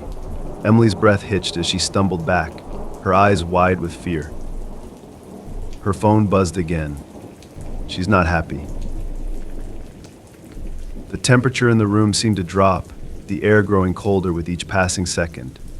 Emily backed away from the painting, her hands trembling as the shadows in the room grew darker. She needed to get out. Whatever was happening wasn't normal. Suddenly, the lights flickered and went out, plunging the room into darkness. The only light came from the fire, casting an eerie glow over the portrait. Emily's breath came in short, panic bursts as she grabbed her phone, her hands shaking. A soft creak echoed through the room. Emily froze, her heart racing. She turned slowly, her flashlight illuminating the corners of the room. There was no one there, just the soft crackling of the fire and the rain tapping against the windows. But when she turned back to the portrait, the girl was gone. Emily's blood ran cold. She stumbled backward, her phone falling to the floor with a clatter. The frame of the painting was still there, but the girl, she wasn't. The canvas was blank, just an empty expanse of darkness. Her phone buzzed one final time, and though she didn't want to look, she couldn't help herself. She's behind you. Emily's scream echoed through the house as she spun around, her heart pounding in her chest. The parlor was empty, but the sense of being watched was overwhelming. She grabbed her phone and bolted for the front door, her breath coming in short, panicked bursts. As she reached the front door and fumbled with the lock, she glanced back toward the parlor. The portrait was back in place, the girl staring out from the canvas once again. But her expression was different now, calm, almost content. Emily's phone buzzed one last time. She won't let you leave. If this story made you think twice about old portraits, don't forget to hit like. What would you do if a painting seemed to watch your every move? Share your thoughts in the comments below. I'd love to hear how you'd handle this chilling encounter. And if you enjoy scary stories to read online, be sure to subscribe for more eerie tales. You never know what might be watching. Max had always been curious about the locked basement door. Ever since moving into the old house a few months ago, he had explored every nook and cranny except for the basement. The previous owner had been clear, don't go down there. The door stays locked. Max had shrugged it off, assuming it was a warning to keep out of an unstable part of the house. But as the days passed, that door gnawed at his curiosity. One rainy night, Max finally decided to investigate. It felt like the kind of story you'd read in one of those good horror novels, the type where the main character ignores all the warnings and pays the price. He grabbed his keys, a flashlight, and made his way to the basement. The door was old, its wood cracked and warped from years of neglect. The key slid into the lock with a heavy click, and the door creaked open, revealing a steep set of stairs descending into darkness. Max hesitated, gripping the flashlight tightly. The air that wafted up from the basement was cold, musty, and heavy with a strange dampness. He flicked on the flashlight, the beam cutting through the thick dust hanging in the air. Slowly, he made his way down the stairs. The walls were made of stone, and the deeper he went, the colder it became. It felt like stepping into one of those scary stories to read in the dark, where the basement always hides something terrible. At the bottom of the stairs, Max found himself in a small, dimly lit room. The floor was dirt, uneven and cold under his feet. There were a few old tools scattered around, but the room was mostly empty except for one thing. A door. It was smaller than the first, wooden and bolted shut with heavy iron latches. Max's heart raced as he approached it, his flashlight flickering slightly. The door looked ancient, older than anything else in the house, and it was clear no one had touched it in years. He knelt down, examining the latch. It was rusty, but with some effort, he was able to pry it open. His phone buzzed in his pocket, startling him. He pulled it out, expecting a message from a friend, but what he saw made his stomach drop. "Don't open it." The message was from an unknown number. Max stared at the screen, his hands shaking. How could someone know what he was doing? He glanced around the dark basement, half expecting to see someone watching him. But the room was empty. He quickly typed back, "Who is this?" The reply came almost immediately. "Turn back." Max's heart pounded in his chest. He glanced at the small door, now unlatched, its wood creaking slightly in the silence of the basement. Everything in him screamed to leave it alone, but his curiosity pushed him forward. He placed his hand on the door and slowly pulled it open. The stench hit him first foul, like rotting wood and damp earth. His flashlight flickered again, casting long, eerie shadows across the small space beyond the door. There was a faint sound, like whispering, coming from deep inside. Max stepped into the room, his breath fogging in front of him. The temperature had dropped even further, and the whispering grew louder. It was almost like the walls themselves were alive, murmuring in a language he couldn't understand. Suddenly, the door behind him slammed shut with a deafening bang. Max spun around, his heart racing. He rushed to the door, trying to pull it open, but it wouldn't budge. Panic surged through him as the whispering grew louder, more insistent. It was no longer just a faint sound, it was a chorus of voices, angry and demanding. His phone buzzed again. You shouldn't have opened it. Max's hands shook as he fumbled with his phone, typing back what's happening. The reply came immediately. They're coming. The whispering intensified, filling the room like a storm. Max's flashlight flickered violently, casting erratic beams of light across the small space. He backed away from the door, his mind racing, his breath coming in short, panic bursts. And then he saw them. Figures, faint and shadowy, began to form in the corners of the room. Their outlines were barely visible, but their eyes cold, hollow eyes glowed in the darkness. Max's pulse quickened as he stumbled backward, his flashlight flickering out completely, plunging him into darkness. The whispering was all around him now, close, suffocating. He could feel their presence, closing in on him, their cold breath on his neck. His phone buzzed again. It's too late. Max's heart pounded as he backed against the wall, his hands trembling as he tried to turn the flashlight back on. But the room was too dark, and the whispering was too loud. The figures were closer now, their eyes fixed on him. He could feel the cold closing in, wrapping around him like a vice. The air was thick with dread, and Max knew deep down that whatever he had unleashed, it wasn't going to let him leave. His phone buzzed one last time. Welcome to the dark. Max's scream echoed through the basement as the shadows closed in, and then silence. Sophie had always been fascinated by antiques. She loved the history and mystery they carried, as if each item had a story to tell. One afternoon, while wandering through a small, dusty antique shop on the outskirts of town, Sophie spotted something that immediately caught her eye: a porcelain doll, sitting on a high shelf, dressed in a tattered lace gown. Its glass eyes gleamed in the dim light, and its face was cracked in several places, giving it a slightly eerie appearance. The shopkeeper noticed Sophie's interest and approached her with a smile. That doll has been here for a long time. Some say it's cursed. Sophie raised an eyebrow. Cursed. The shopkeeper nodded. Strange things have happened to those who've owned it. But it's just an old story, something to scare the curious away.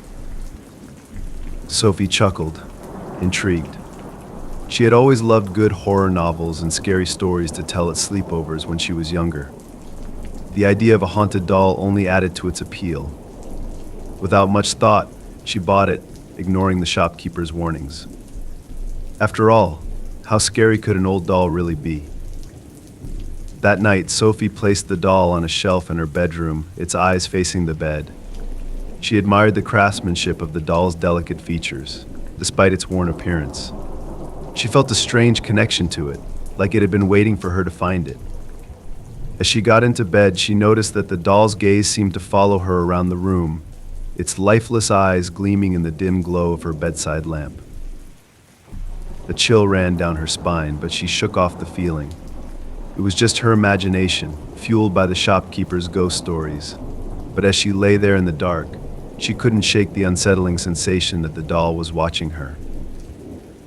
Her phone buzzed on the nightstand, making her jump. She picked it up, expecting a late-night text from a friend, but instead she saw a message from an unknown number. Do you like your new doll? Sophie's heart skipped a beat. She stared at the message, her hands trembling slightly. Who could have known she had just bought the doll? She quickly typed back, "Who is this?" The reply came almost immediately. "She's watching you." A chill ran down her spine as she glanced over at the doll. Its glass eyes gleamed in the darkness, staring straight at her. Sophie felt a wave of unease wash over her. She grabbed the doll, quickly placing it in the closet, out of sight. But even with the door closed, she couldn't shake the feeling that it was still watching her. Her phone buzzed again. You can't hide her. Sophie's hands shook as she typed back, "Who are you? Stop messing with me." There was a long pause before the reply came. She doesn't like to be ignored. Sophie's heart raced. She stood up, her pulse quickening as she approached the closet. She hesitated before opening the door, her breath coming in shallow gasps. When she swung it open, the doll was sitting there, its eyes fixed on her. Her phone buzzed again. Let her out. Sophie stumbled back, her mind racing. How was this happening? It felt like one of those scary short stories to read online, where an innocent object turns into something far more sinister. She grabbed the doll, her hands shaking, and hurried to the living room, placing it on the couch. She needed to get rid of it. The shopkeeper's warning suddenly didn't seem so silly. As she stood there, trying to calm her nerves, her phone buzzed once more. She's angry. Sophie's blood ran cold. She turned slowly, her eyes widening as she saw the doll. It wasn't sitting on the couch anymore. It had fallen or been moved onto the floor, its face turned toward her, its cracked smile looking more menacing now. Her breath caught in her throat. This wasn't normal. She grabbed her phone, ready to call the shopkeeper and demand an explanation. But before she could dial, her phone buzzed again. She wants to play. Sophie's heart pounded in her chest as she stumbled back, her hands trembling. The room felt colder now, the air thick with a sense of dread. The doll seemed to radiate a dark energy, its lifeless eyes gleaming in the dim light. Suddenly, the lights flickered, casting eerie shadows across the room. The temperature dropped even further, and Sophie's breath fogged in front of her. She could feel the presence of something not of this world. Her phone buzzed one final time, and though she didn't want to look, she couldn't help herself. Let's play. The lights went out completely, plunging the room into darkness. Sophie's heart raced as she fumbled for her phone's flashlight.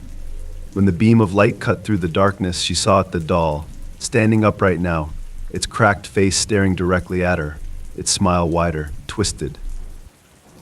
Her breath hitched as she backed away, her mind screaming for her to leave the house. But before she could move, the doll took a step forward. Sophie's scream echoed through the darkened room, but no one was there to hear it.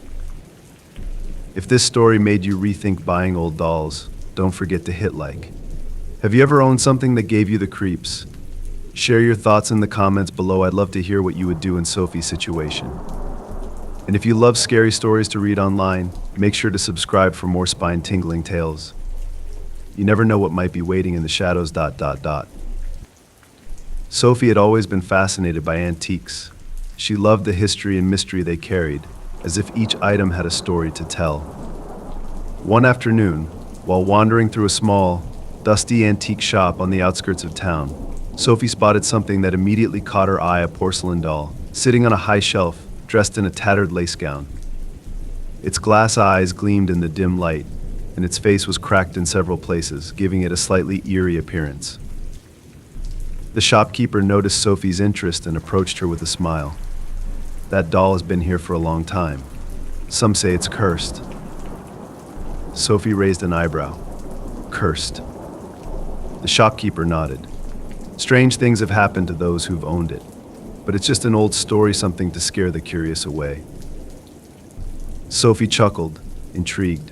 She had always loved good horror novels and scary stories to tell at sleepovers when she was younger. The idea of a haunted doll only added to its appeal. Without much thought, she bought it, ignoring the shopkeeper's warnings. After all, how scary could an old doll really be?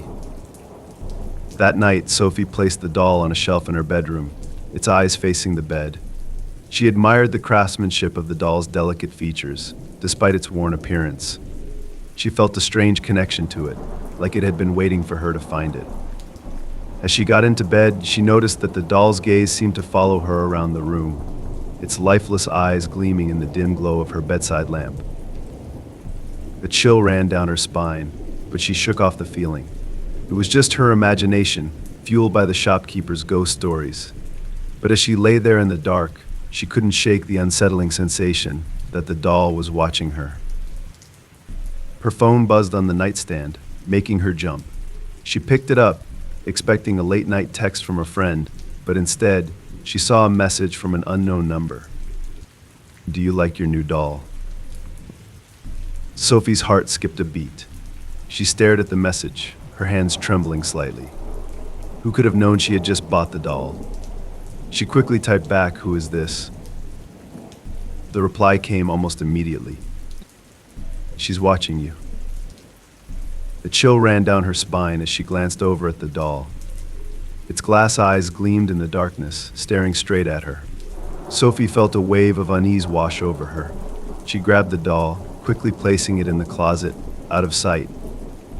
But even with the door closed, she couldn't shake the feeling that it was still watching her. Her phone buzzed again.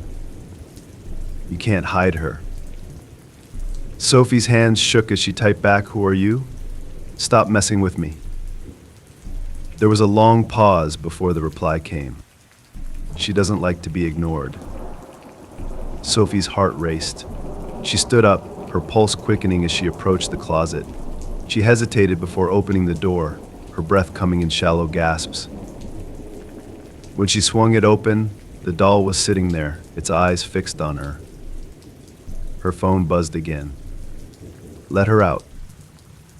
Sophie stumbled back, her mind racing. How was this happening? It felt like one of those scary short stories to read online, where an innocent object turns into something far more sinister.